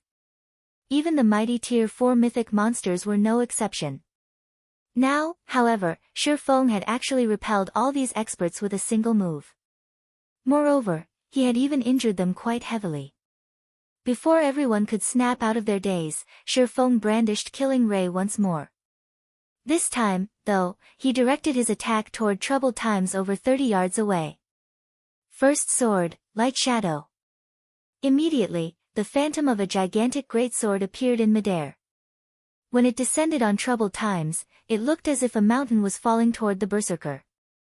The AoE of the attack was so large that evasion was impossible. Moreover, space shattered wherever the gigantic sword passed. Troubled Times' complexion turned grim when he saw this attack. He hurriedly raised his war axe and met the oncoming attack head-on. Shatter. Tier 3 Taboo Skill, Heaven Breaker. Read latest chapters at Wuxia World. EU. In the next moment, Troubled Times' axe also cut space and landed directly on the Phantom Greatsword. Boom! Along with the sound of an explosion, the ground shook violently. And as if a violent storm had just passed, dust filled the air, preventing those standing on the battlefield from opening their eyes. When the dust settled and the situation on the battlefield became clear again, everyone was dumbfounded. At this moment, the almighty Troubled Times came into view, partly embedded into the ground, his kneecaps no longer visible.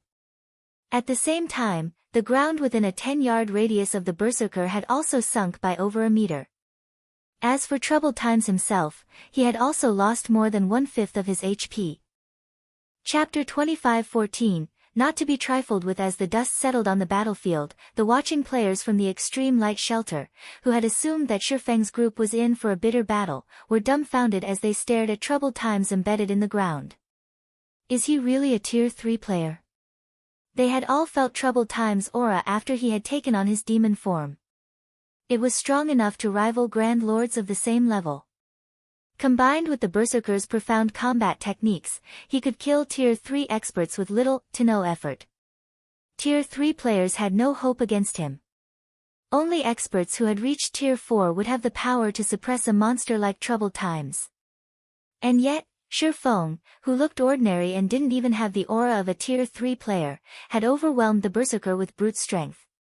Everyone watching felt as if the main god system were joking with them. He's actually this strong. When Purple Rakshasa and Graceful Monarch saw Troubled Times' embedded figure, their minds went blank. Although illusory words had told them that Shifeng was monstrously strong, even going so far as to insist that she was no match for the swordsman, they hadn't believed it. First, Shifeng had repelled 17 Tier 3 demonized experts with one move.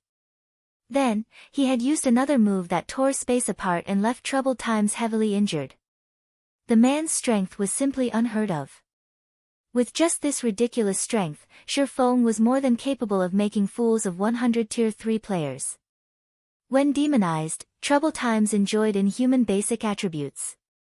If any other Tier 3 player had stood against Shifeng's attack, they would have instantly perished.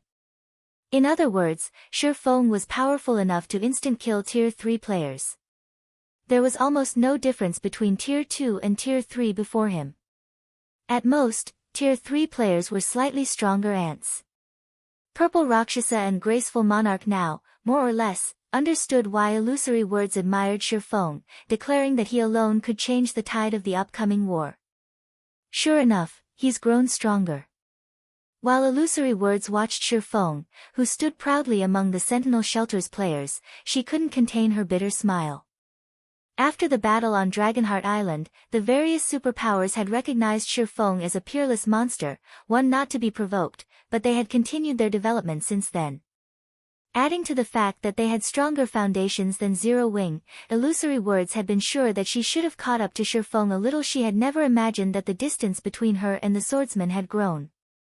She had been humble when she had told Graceful Monarch and Purple Rakshasa that she wouldn't last more than 3 moves against Zero Wing's guild leader. In truth, she had been confident that she shouldn't have any issues taking 5 or 6 hits from Shifeng. She had recently obtained a bloodline, and her life rating was beyond that of an ordinary Tier 3 player, after all. Her basic attributes had also substantially increased. But now, she realized how sorely mistaken she had been. When Shifeng's attack had torn apart space itself, she realized that his strike had Tier 4 power. Combined with the attack's large AoE and high attack speed, she knew she didn't have a prayer of dodging or blocking the attack without an invulnerability skill or spell. Naturally, Blue Frost and his teammates were dazed after seeing the outcome of the exchange between Shifeng and Troubled Times. They didn't react like Zero Wing members at all. "Blue, is that really our guild leader?" A level 108, Tier 3 Guardian Knight prodded Blue Frost. When they heard the question, several other recent additions to the guild turned to their vice-guild leader with curious looks. Aside from Shelter One's good development prospects, they had joined Zero Wing because of Blue Frost's individual strength. They didn't view Zero Wing's larger branches in the outside world as important. Many of the Dark Den's shelters had allied with powers from the outside world, too. Aside from financial support, Shelter One didn't receive any benefits from Zero Wing's main branch. Their connection was far weaker than the other shelters that had outside powers support. This was precisely the reason that they doubted the main branch's strength. After witnessing Shifeng's display, however, even a fool could tell that Zero Wing was no simple guild. With such a powerful guild leader, they were confident that Shelter One would eventually grow into one of the Dark Den's top 3 shelters. "Amichum. He's our guild leader," Black Flame, Blue Frost muttered, replying to his teammate's question, but as he stared at Shifeng, he couldn't help but question his own memory. The power the swordsman had just used was too overwhelming. The man was nothing like the Shifeng he remembered. When Shelter One's Zero Wing members heard the confirmation, their eyes lit with excitement. Before they could celebrate, however, Troubled Times pulled himself out of the crater around him, glaring at Shifeng with a grim expression. If he hadn't blocked that attack with a Tier 3 taboo skill, he would have lost more than half of his HP. "It seems that I've underestimated you, Frost. With such a guild leader to back you up, you're out of my reach, but don't think this one failure will be enough to stop the Sentinel Shelter's advance. Demon players will only grow stronger as time passes. Our next meeting will be the end of Shelter One," Troubled Times said, sneering at Blue Frost. He then shouted to his teammates, "Everyone, retreat." Following their orders, every player from the Sentinel Shelter turned and fled. They gave Shifeng and Fire Dance no opportunities to strike. When Blue Frost heard Troubled Times' warning, however, he paled. Meanwhile, the Extreme Light Shelter's members couldn't help but shake their heads and sigh. As Troubled Times had said, demon players and ordinary players were on different levels. Demon players could continue to upgrade their demon rank, bolstering their combat power as time passed. Shifeng might be able to stop the Sentinel Shelter's demon players right now, but how long could he continue to do so? Moreover, Shifeng was Zero Wing's guild leader. He couldn't stay in the dark den indefinitely. Once he left, Shelter 1, which constantly fought the Sentinel Shelter over resources, would suffer. You're not wrong, but that only holds true if you escape with your lives. Shifeng growled, watching troubled times preparing to flee. Demon players could increase their combat power by raising their demon rank, but they had a fatal flaw. They couldn't afford to die. Once a demon player died, they'd lose a significant fraction of the strength and reputation they had built up. It was a problem that constantly plagued demon players. I admit that you're exceptionally powerful, Guild Leader Black Flame, but if we focus on escape, how many of us can you really kill? You're better off saving your energy. The moment Troubled Times finished his statement, he split into 5 clones of himself. All 5 clones then split up and fled in different directions. As he did, the rest of the Sentinel Shelter's Tier 3 experts used their trump cards as well, either boosting their movement speeds or creating a group of doppelgangers to cause confusion on the battlefield. It was obvious that the Sentinel Shelter's experts were quite adept at escaping and surviving. None of them were afraid of Shifeng or Fire Dance's pursuit. Read latest chapters at Wuxia World. EU, is that so? Even as Troubled Times ran, Shifeng showed no intention of chasing him down. Rather, he chuckled and asked, what if we invite 2 Tier 3 magical classes to join the fray? Suddenly, Troubled Times realized that something felt off. Magical classes were more suited for team battles than physical classes. They could exhibit far more combat power on the battlefield, which was why Graceful Monarch had gone out of her way to invite Blue Frost to the Extreme Light Shelter. Suddenly, space roughly 100 yards away from the battlefield began to blur. A translucent barrier of water then appeared, in front of which stood 2 women in elegant mage robes. All of the mana within 300 yards of the women gathered to them. The mana density around them became so high that it formed a thin layer of mist in the area. This is that a fully unlocked mana body? Chapter 25:15, Apex Swords. Seeing the mana on the battlefield gather around Aqua Rose and Violet Cloud, Troubled Times, expression darkened further. The mana body was the very symbol of Tier 3, and any player that reached Tier 3 understood one thing: they had no control over their mana bodies. They needed to learn about and adapt to their mana bodies first. Only then could they gain full control over their mana bodies and exhibit the true strength of a Tier 3 class.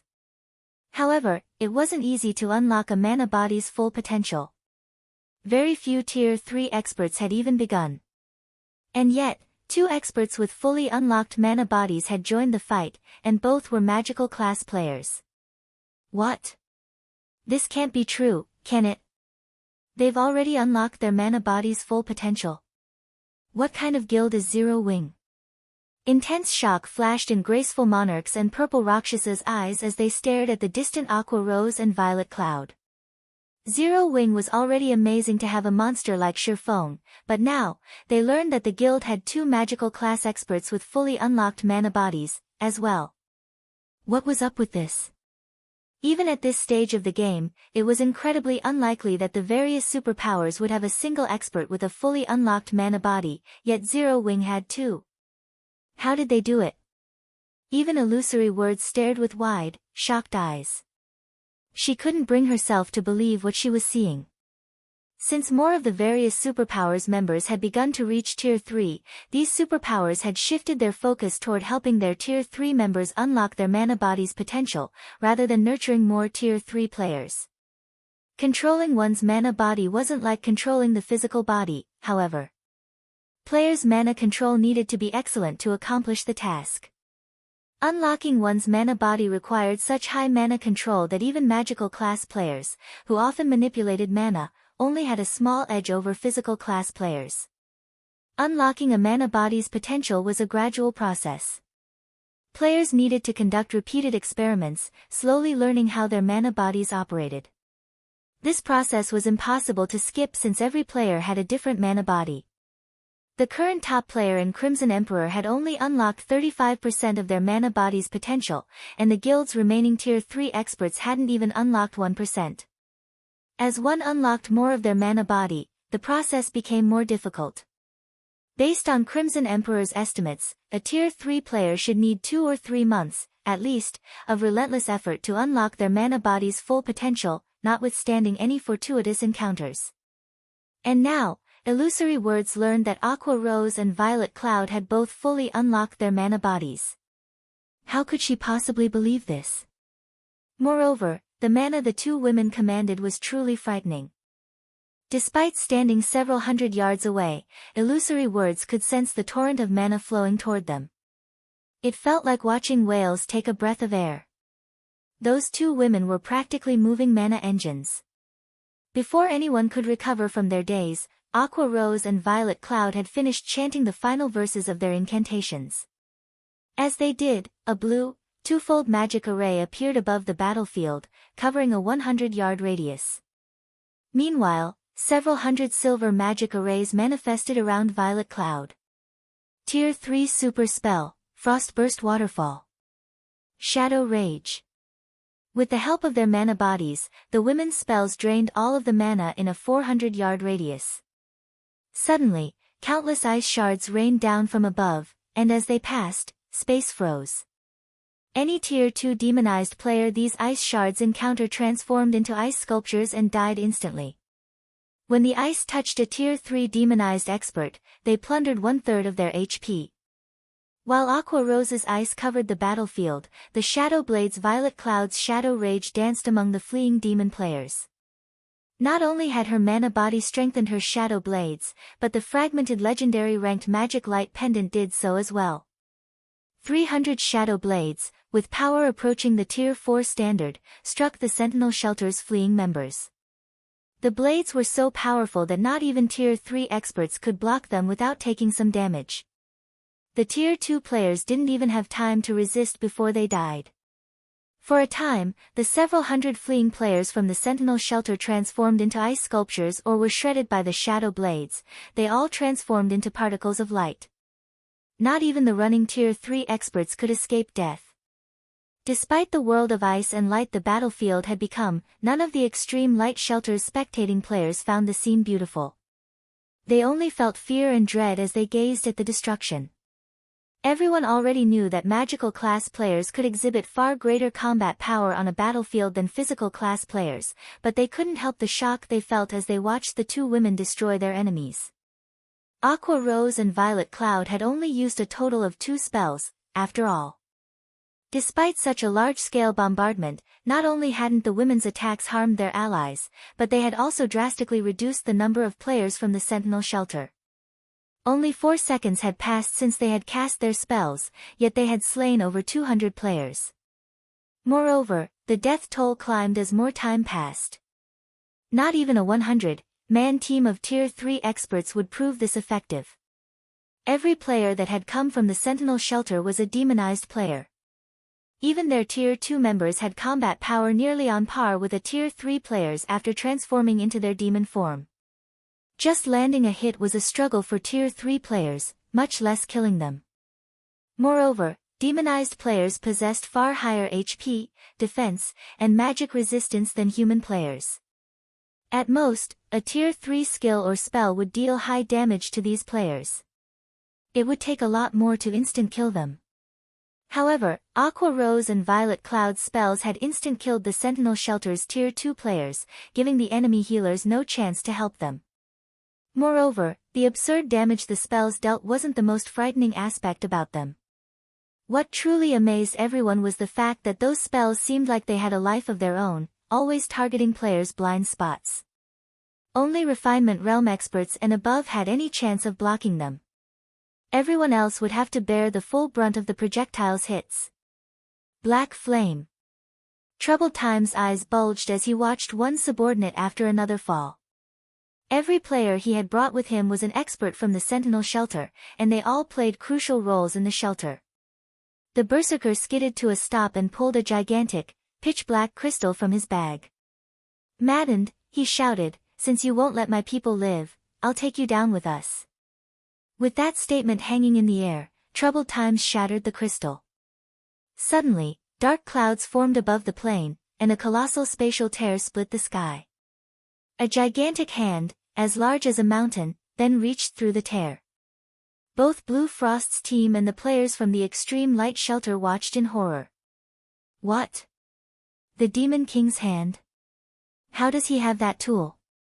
Is Troubled Times insane? Does he want everyone to die? It's over. We're all dead. The players from the extreme light shelter cursed Troubled Times for his cruelty. The Demon King's hand was every Dark Den player's nightmare. An independent player had once gotten their hands on this tool, and to avenge his fallen comrades, he had used the Demon God's hand to destroy the shelter responsible. The Demon King's hand had only attacked once, crushing the shelter into dust. The attack was a massive AoE. Although Troubled Times had summoned the Demon King's hand several hundred yards from the extreme light shelter, it was still well within range. Even illusory words felt the presence of death surround her, not to mention the shelter's residents. Unfortunately, it was too late to run. The spell had already taken shape, and even space would freeze under a Tier 5 spell's influence. Read latest chapters at Wuxia World. She couldn't even use instantaneous movement to flee. Even if she could, she wouldn't have time to escape the spell's AoE. Instantaneous movement would only teleport her several dozen yards away. The Demon King's hand? Even Shifeng's expression darkened when he saw the descending hand.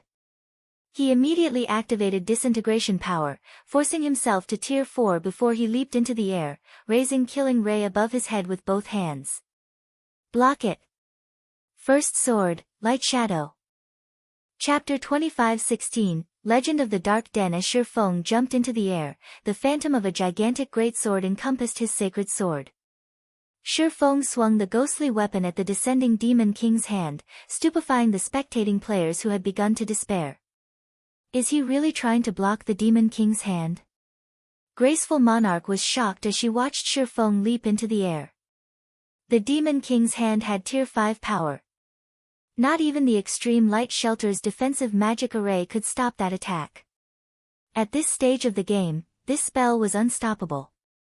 It was why everyone had been overwhelmed with hopelessness the moment Troubled Times had used the Demon King's hand. Graceful Monarch had never expected Shifeng to confront the Demon King's hand instead of fleeing. The man was simply ludicrous. The only thing anyone could do was shake their head as they watched. No player could hope to block the Demon King's hand attack, players could only flee for their lives. The moment the Demon King's hand appeared, however, space within several thousand yards froze. Without a high-tiered magic scroll, which could break through frozen space, players could only rely on their own 2 feet to escape. Of course, trying to cross several thousand yards on foot in a few short seconds was a joke. So what if you can suppress the Sentinel Shelter? Against the Demon King's hand, you're nothing more than a pest. Troubled Times, shrouded in a black barrier, sneered as Shifeng tried to attack the colossal, pitch-black hand. You'll die alongside the Sentinel Shelter's people. The Demon King's hand was his greatest trump card. He hadn't wanted to use it, but he could just let Zero Wing get away with annihilating his team. There was only one way to stop the Demon King's hand, one would have to kill the user before they shattered the black crystal. Once the crystal shattered, not only would the energy within summon the Demon King's hand, but it would also surround the user in a protective barrier, keeping the user safe from the wrath of the Demon King's hand. By the time Troubled Times finished his statement, the Phantom Greatsword had collided with the descending, black hand. The Demon King's hand was the size of a mountain, and although the Phantom Greatsword was quite large, it was little more than a toothpick against the colossal palm. It was utterly insignificant. Boom! The instant the two attacks met, the sky shattered, and a massive spatial tear stretched for several hundred yards. The sound of an explosion echoed throughout the map, and the intense shockwave shoved back the players below, making them stumble. Once the shockwave had passed, the watching players looked up and realized that the gigantic hand had come to a grinding halt as if it had encountered an invisible wall. Suddenly, a figure shot down from the sky, crashing into the ground like a meteor with enough momentum that the impact created a crater that was several meters deep and over 24 meters wide. Everyone froze in shock. They only snapped out of their dazes after 4 seconds had passed. He did it. He actually blocked it. But that's the Demon King's hand. It's as powerful as a Tier 5 attack. Is he even human? The Extreme Light Shelter's players cried out in shock. For a moment, they even forgot to celebrate the fact that they had just survived the Demon King's hand attack. So, that is Zero Wing's guild leader. Astonishment flashed in Purple Rakshasa's eyes as she stared at the pitch-black hand as it gradually faded out of existence. Shifeng was simply too strong. She had met plenty of experts after leaving the Dark Den, but none were a match for Shifeng. His strength was beyond words. The Demon King's hand was every Dark Den player's nightmare. When facing the attack, players could only wait for death to claim them. There was nothing else they could do. And yet, Shifeng had just stopped the Demon King's hand. No one would believe her if she told them about this incident, but she had seen it with her own eyes. Is he really Black Flame? Illusory Words was just as flabbergasted.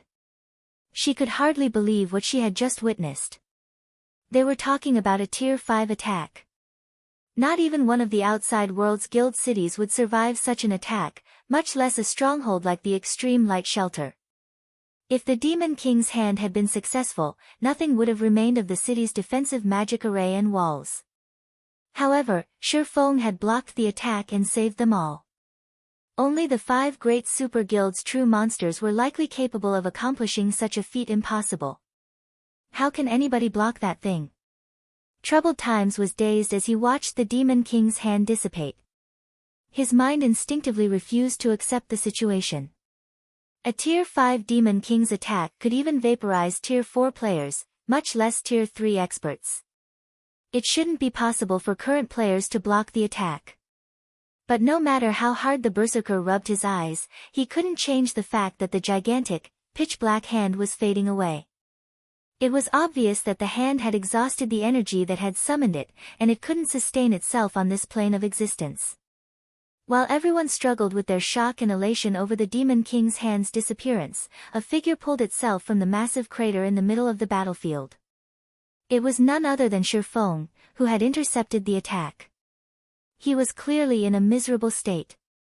Not only was he heavily injured, but he also had less than 10% of his HP remaining. The sacred sword in his hand trembled violently as if crying in agony. He's not dead. He survived. How high are his defense and HP? Everyone's jaw dropped when they noticed Shifeng emerge from the crater. The fact that the swordsman had stopped the Demon King's hand was already unbelievable, yet now, they learned that he had actually survived the endeavor. He had just taken on a Tier 5 attack, which was even powerful enough to severely injure Tier 4 mythic monsters if they took it head-on. Current players should have no hope of surviving such a blow. Read latest chapters at Wuxia World. EU, Guild Leader. When Blue Frost and his comrades saw Shifeng, they were elated, and pride shone in their eyes. They had just witnessed a legend in the making. And their guild, Zero Wing, was responsible for it. Both Shifeng and Zero Wing would become legendary names throughout the Dark Den as word of this spread. Chapter 25:17, Fame spreads across the Dark Den. Everyone was astounded that Shifeng had survived after countering the Demon King's hand, but the player in question only breathed a deep sigh of relief. Thank goodness the Demon King's hand's power is barely at Tier 5. If it had been stronger, not even Void Shield would have saved me.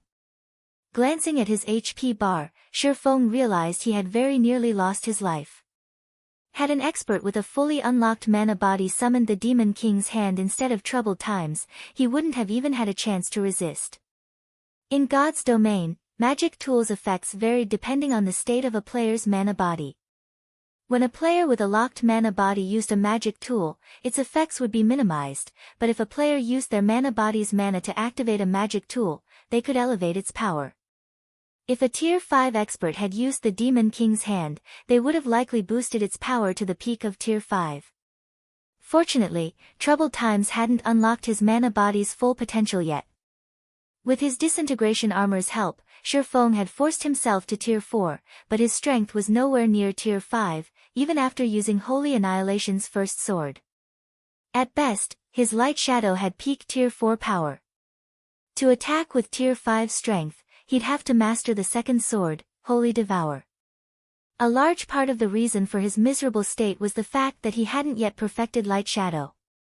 Although, he still wouldn't have wielded Tier 5 power even if he had perfected the technique, pushing it to its limits.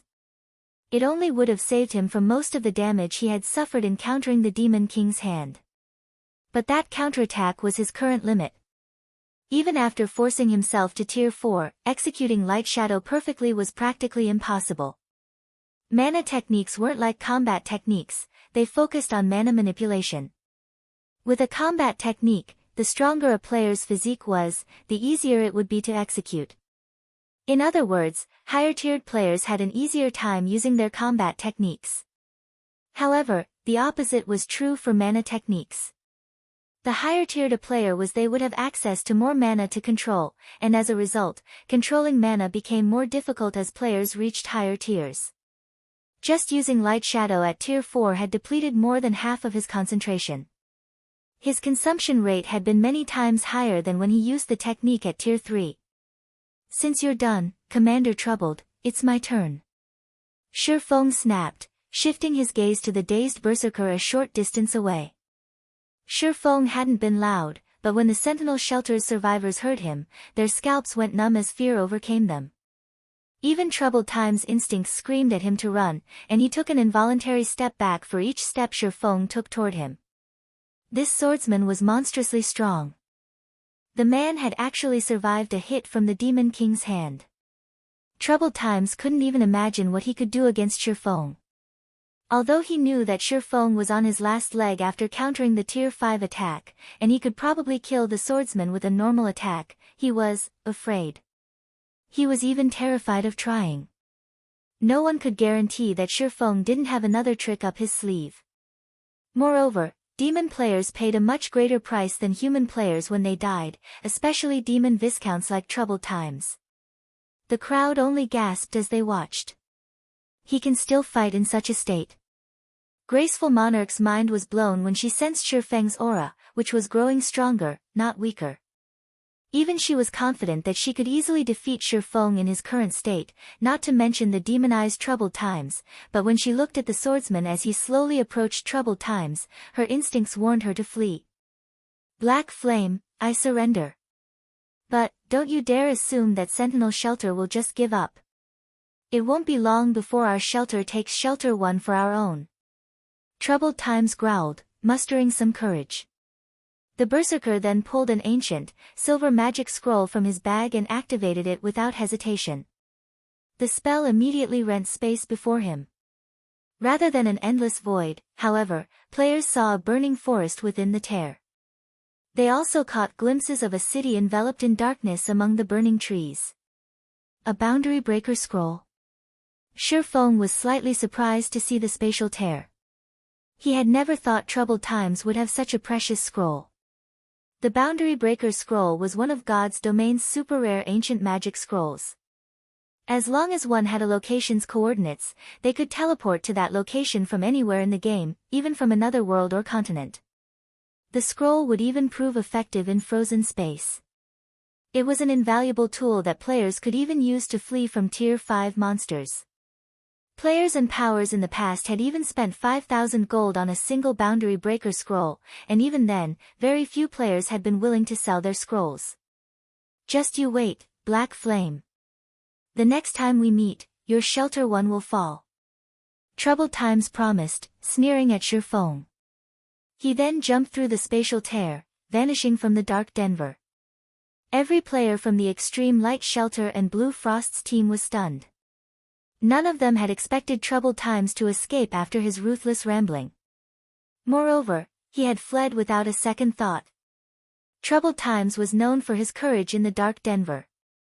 If he had the slightest chance of victory, he'd continue to fight to the bitter end, and yet. Was that really Troubled Times? His reaction wasn't unusual. If I were in his shoes, I would have fled from the guild leader as well. Not even a Demon King's hand could defeat Black Flame. What could Tier 3 players like us possibly do to him? Black Flame is amazing. With a guild leader like that, Zero Wing will never have to worry about its development. I wonder if Shelter 1's Zero Wing is still recruiting members. If it is, I'm definitely applying. After a brief moment of silence, a commotion erupted throughout the extreme light shelter as everyone discussed Troubled Time's escape. They also expressed their admiration for Shifeng, and quite a few players, who had been developing in the shelter for some time, began to consider moving their bases to Shelter 1 and joining Zero Wing. Shifeng's presence was even more than enough to deter superpowers from attacking Shelter 1. Furthermore, Shifeng wasn't Zero Wing's only monstrously strong player. If they could learn from these monsters, they'd quickly grow stronger. He still got away in the end? Blue Frost frowned as he watched the spatial tear disappear. Read latest chapters at Wuxia World. Although he was surprised with how decisively Troubled Times had fled, the man's actions had been well within reason. Shifeng's strength had just been that astonishing. There was nothing surprising about how much Troubled Times feared Shifeng, going so far as to run, even knowing that Shifeng had almost no combat power remaining. While almost everyone viewed Troubled Times' ruthless promise as nothing more than an attempt to salvage his reputation, Blue Frost knew that he hadn't been joking. The Dark Den offered demon players an unimaginably advantageous environment, and now that Troubled Times had seen the depths of Zero Wing's strength, he would be absolutely confident of overcoming the guild the next time he attacked. Moreover, the fact that the Berserker had used one precious tool after another proved that a great power supported the Sentinel Shelter. If they didn't deal with this properly, Shelter 1 would face true danger. Escape? Do you think you can flee from me so easily? Shifeng chuckled as he watched the spatial tear finally close. Chapter 25:18, Kill no matter the distance. Have you locked onto him, Fire? Shifeng asked, turning toward Fire Dance a short distance away. Players had many ways of escaping to live another day in God's domain, and when one wanted to hunt a fleeing player, they could rely on tracking scrolls, skills, and spells. Of all of the main classes, the assassin was the most adept at tracking and taking out targets. Once an assassin reached Tier 3 and unlocked their mana body's full potential, their tracking abilities would undergo a qualitative transformation. They could use their own mana to lock on to another player's mana signature. Unlike tracking scrolls, this method didn't add any debuffs to the target, making it nearly impossible to detect. Unless the targeted player could remove the mana the assassin had left on them, they couldn't shake off the tracker. Rest assured, guild leader, my mana is on him. Even if he runs to the edge of the world, I can find him, Fire Dance confirmed, nodding. She had locked on to every Sentinel Shelter member's mana signature even before she had killed the Tier 3 Shield Warner. Even if Aqua Rose and Violet Cloud hadn't taken action, none of the Sentinel Shelter players participating in the fight had had any chance of escaping with their lives. Guild leader, do you really intend to chase after Troubled Times?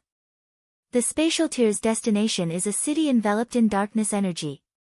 There's a 90% chance that it is in demon players' territory. Those demon players are extremely biased against other races. Even if you manage to make it there, you'll have a hard time reaching Troubled Times, Blue Frost hurriedly interrupted, attempting to dissuade Shifeng from hunting down the Berserker in question. Although Troubled Times still posed a threat to Shelter 1, the Sentinel Shelter would need some time to recover from losing so many of its top experts. Meanwhile, Shelter 1 could use this chance to grow stronger. After today's battle, Zero Wing's fame would spread across the Dark Den, after all, and a large number of players would show up to join Shelter 1. The shelter wouldn't have to worry about its development speed. Once they upgraded Shelter 1 to a large shelter, Troubled Times would have a hard time threatening the shelter. Of course. These players have chosen to be one of Zero Wing's enemies, and I need to ensure that they know the price for doing so. Shifeng resolutely declared. Another time, he might have let the matter slide. But times had changed. As the Dark Den had more contact with the outside world, more superpowers would have designs on the other world. If superpowers wanted to develop in the Dark Den, they'd need a shelter first, but reaping the other world's benefits would take ages if they had to construct and grow a shelter from scratch. Hence, they would try to take over already developed shelters. Now that the Sentinel Shelter was the first power to target Shelter 1, he had to teach them a lesson and use them as an example, showing other powers that Zero Wing was not to be provoked. If he didn't act now, more powers would target his shelter in the future. I understand. I'll see to the necessary preparations, but now that the various powers are fighting over the bronze teleportation gates, traveling to the main continent is incredibly challenging. I'm afraid that we'll need some time before we can go after troubled times, Blue Frost said. Blue Frost understood what Shifeng intended when he heard the man's reply. It was clear that Shifeng wanted to make an example of troubled times, but traveling between the Dark Den and the main continent wasn't easy. Thus far, the bronze teleportation gates were the only reliable way to do so, but Shelter 1 wasn't a high enough rank to own such a gate. They would have to borrow a large shelter's bronze teleportation gate. Unfortunately, these gates' available slots were limited, and most had already been distributed. Traveling to the main continent any time soon wouldn't be a simple task. As soon as Blue Frost finished speaking, however, a crisp, pleasant voice interjected. Guild leader Black Flame, if you wish to visit the Demon City, I can help you with that. A horned eagle slowly descended from above, and the pleasant voice had come from none other than Illusory Words. You know where it is? Shifeng asked, surprise flashing in his eyes. He knew that demon players' territories were on the main continent, but they were akin to secret lands. Not only were they incredibly difficult to find, but their locations were also relatively unstable. Because of this, even the various superpowers had struggled to exterminate demon powers during his previous life. It would be more precise to say that I came from that city, Illusory Words said, smiling. If that's the case, what's your price? Shifeng asked. He doubted that Illusory Words would help him for free. The woman was one of Crimson Emperor's vice guild leaders, after all, and although their two guilds weren't enemies, they weren't friends either. I don't need payment. Consider it Crimson Emperor's attempt to befriend Zero Wing, Illusory Words replied with a smile, shaking her head. All right. As long as Crimson Emperor doesn't provoke Zero Wing will avoid clashing with Crimson Emperor, Shifeng agreed with a nod. I'll have to thank you then, Guild Leader Black Flame. I will report this to my superiors later, Illusory Words said. She breathed a sigh of relief the moment Shifeng agreed to her proposition. Before you go there, however, I must warn you. Demon's Heart, an up-and-coming dark guild, rules over that demon city. The guild had been developing rapidly in the Ten Saints Empire. It's almost like it just appeared out of thin air. Even the Super Guild Battle Wolves has suffered heavy losses against Demon's Heart. Since Troubled Times has the city's coordinates, I assume that he has quite a close relationship with the Dark Guild. That demon city happens to be Demon's Heart's main headquarters. Demons control the entire map, in fact. The demonic residents target and attack any non-demon player they find. You should avoid exploring too much of the map if you wish to slay Troubled Times.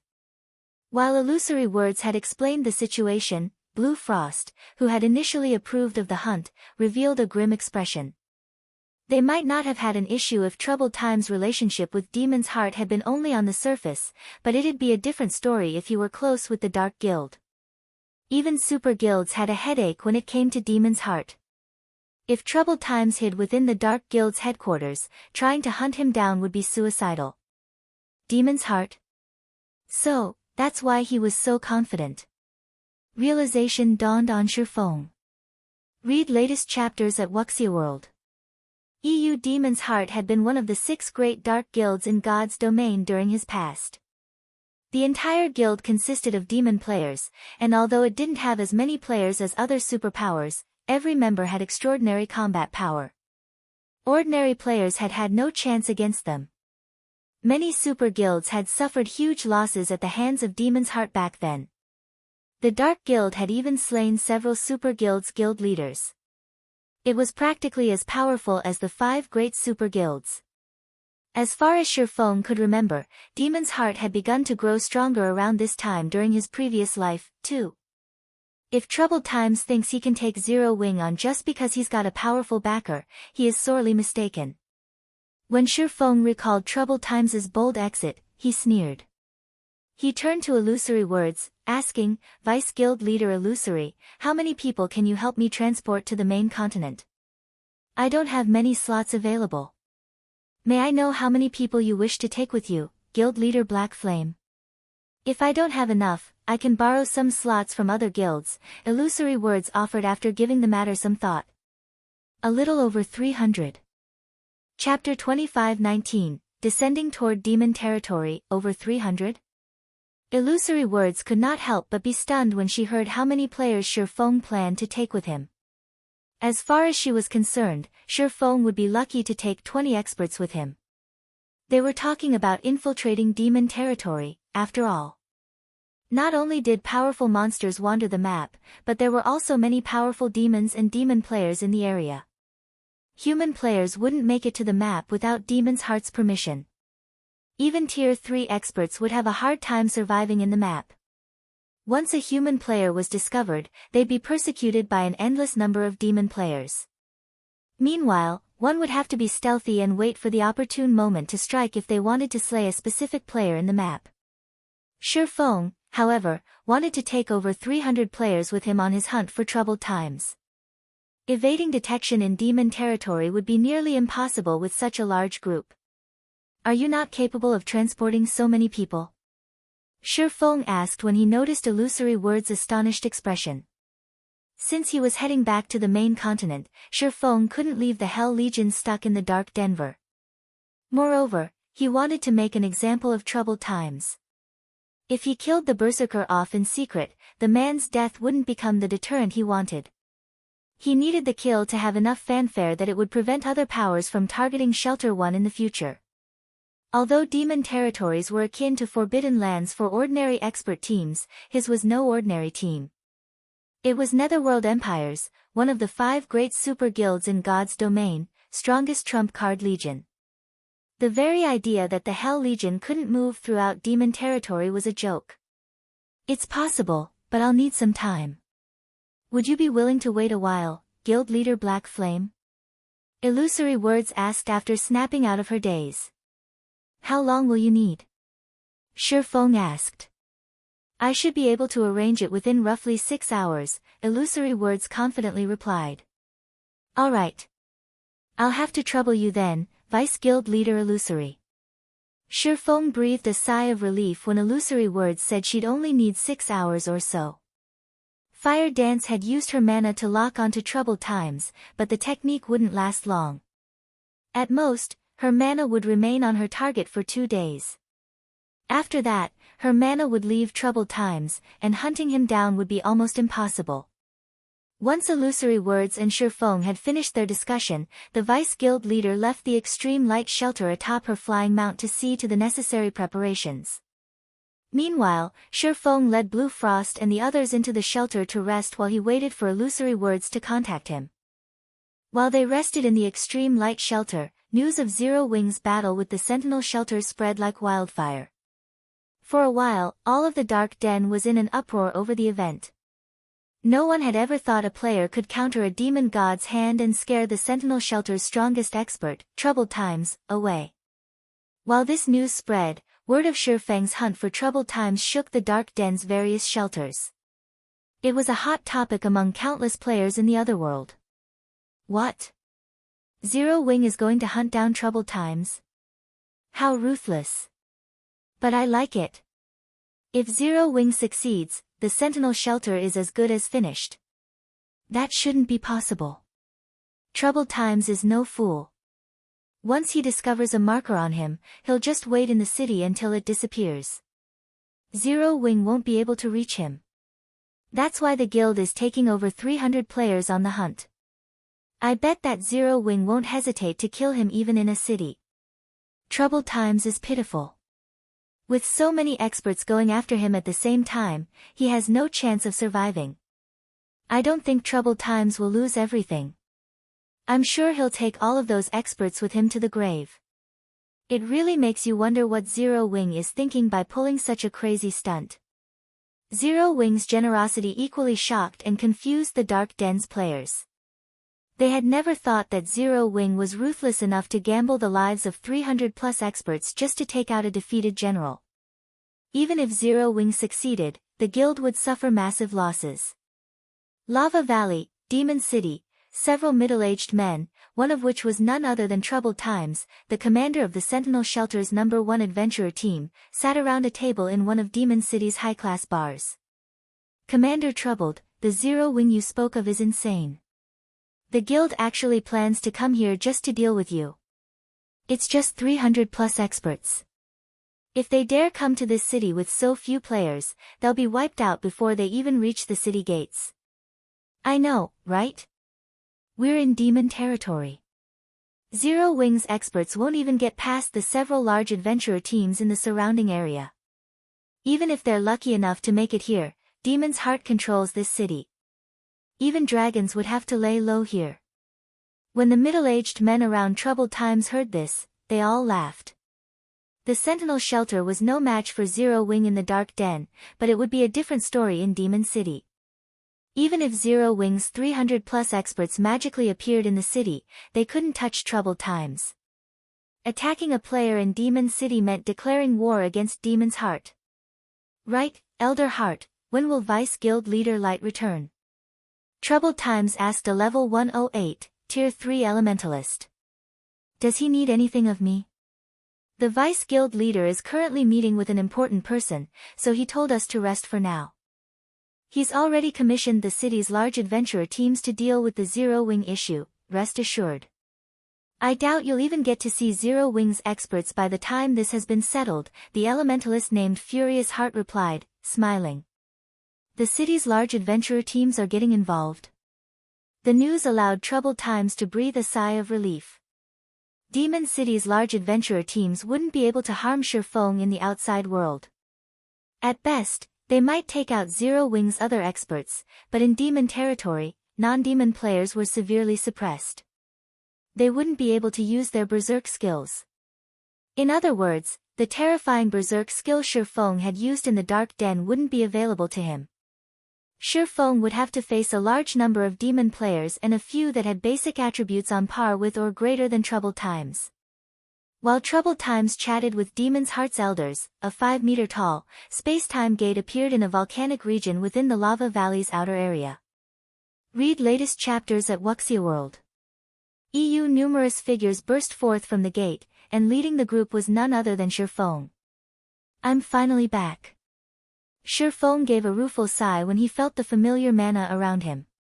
Sure enough, one can only fully exhibit their full strength in a familiar environment. He couldn't help but feel a little uncomfortable both on the mana-deficient Western continent and in the mana-rich Dark Denver. The instant he returned to his own continent, however, he felt his mana affinity improve. Everyone's through, Guild Leader. What should we do next? Blue Frost asked Shifeng. He felt a little nervous around the Hell Legion's members, who had concealed their appearances under black cloaks.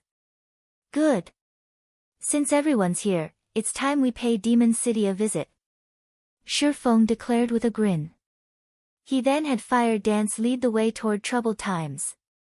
Chapter 2520, A Group of Monsters. The moment Shifeng gave the command, the Hell Legion began to move into formation. Once everyone was ready, they boldly marched toward the nearby forest. Illusory Words and her teammates, who had just emerged from the space-time gate, were stunned at the sight. What do you think is going through Black Flame's mind, Vice Guild Leader? A Tier 3 male assassin from Crimson Emperor asked when he saw that the Hell Legion had no intention of hiding their movements. The Burning Forest is a main area for demon players, and he decided to go straight through it, rather than around. At this rate, it won't be long before demon players discover his team, and without an invitation from Demon City, every demon player they come across will attack. The Burning Forest served as a natural barrier around Demon City. Not only were all of the forest's monsters above level 100, but almost every level 100+ demon player in Lava Valley grinded in the Burning Forest. Demon players had incredible innate perception. They often noticed normal players long before normal players noticed them. In addition, demon players could earn demon reputation to increase their demon rank by slaying non-demon players of equal or higher levels. This was why demon players were so eager to target non-demon players. Moreover, non-demon players were invaders when in demon territories, and demon players would gain far greater rewards for killing them. Even the Ten Saints Empire's various superpowers didn't dare set foot in the Lava Valley's burning forest without a proper invitation. Demon players would avoid conflict with guests of Demon City. Attacking one of the city's guests was akin to declaring war against the city's various powers. Doing that would be disastrous for any demon player developing in Demon City. Of course, Shi Feng and his team hadn't received an invitation, and by marching into the forest, they were offering themselves up on a silver platter. It'd be a miracle if they even left the burning forest alive, not to mention reach Demon City. In general, over 100,000 players operated in level 100 maps, and the burning forest was the only level 100 map near Demon City. Far more players would be grinding in the area than in other level 100 maps. I don't know what he's thinking, but I know that the players with him are extraordinarily strong. They may have hidden their statistics and auras with black cloaks, but I can feel that they're all bona fide tier 3 players, Illusory Words said, a hint of fear flashing in her eyes as she watched the Hell Legion march into the forest. In total, Shi Feng's group had over 300 tier 3 experts. Not even Crimson Emperor had so many at this stage of the game. Zero Wing has that many tier 3 experts. The male assassin's jaw dropped. Only super guilds had such a large number of tier 3 experts at this point. How could Zero Wing, a guild that had only established itself in God's domain and had no backing whatsoever, have as many tier 3 experts as a super guild?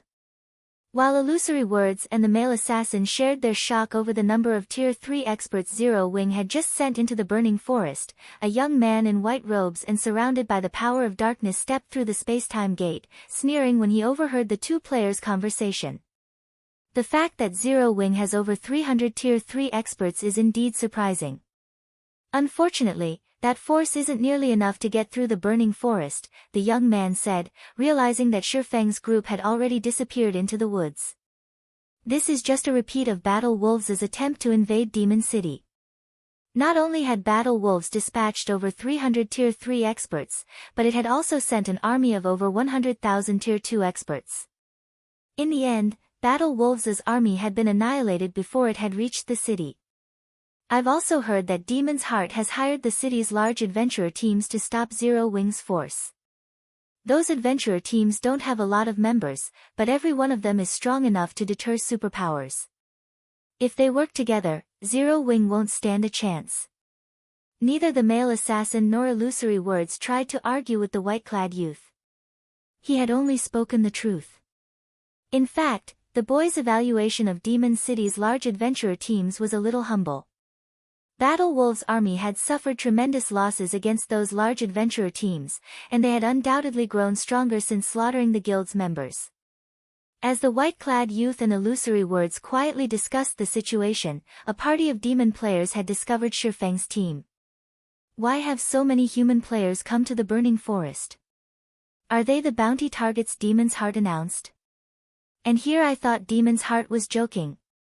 I hadn't actually thought that these human players would dare enter our territory. Quick! Send word to the large adventurer teams. If we take too long to report this, someone else will and claim the reward. The demon party's members were ecstatic over discovering Shi Feng's group. They immediately reported their discovery to the large adventurer teams within the forest. Just as they were about to contact one of the adventurer teams, however, over 100 figures descended from above, landing a short distance from Shi Feng's team. They all wore jet black plate armor and wielded standard weapons. They also radiated dense power of darkness and emitted an intense pressure that even deterred tier 3 experts from approaching. Crap!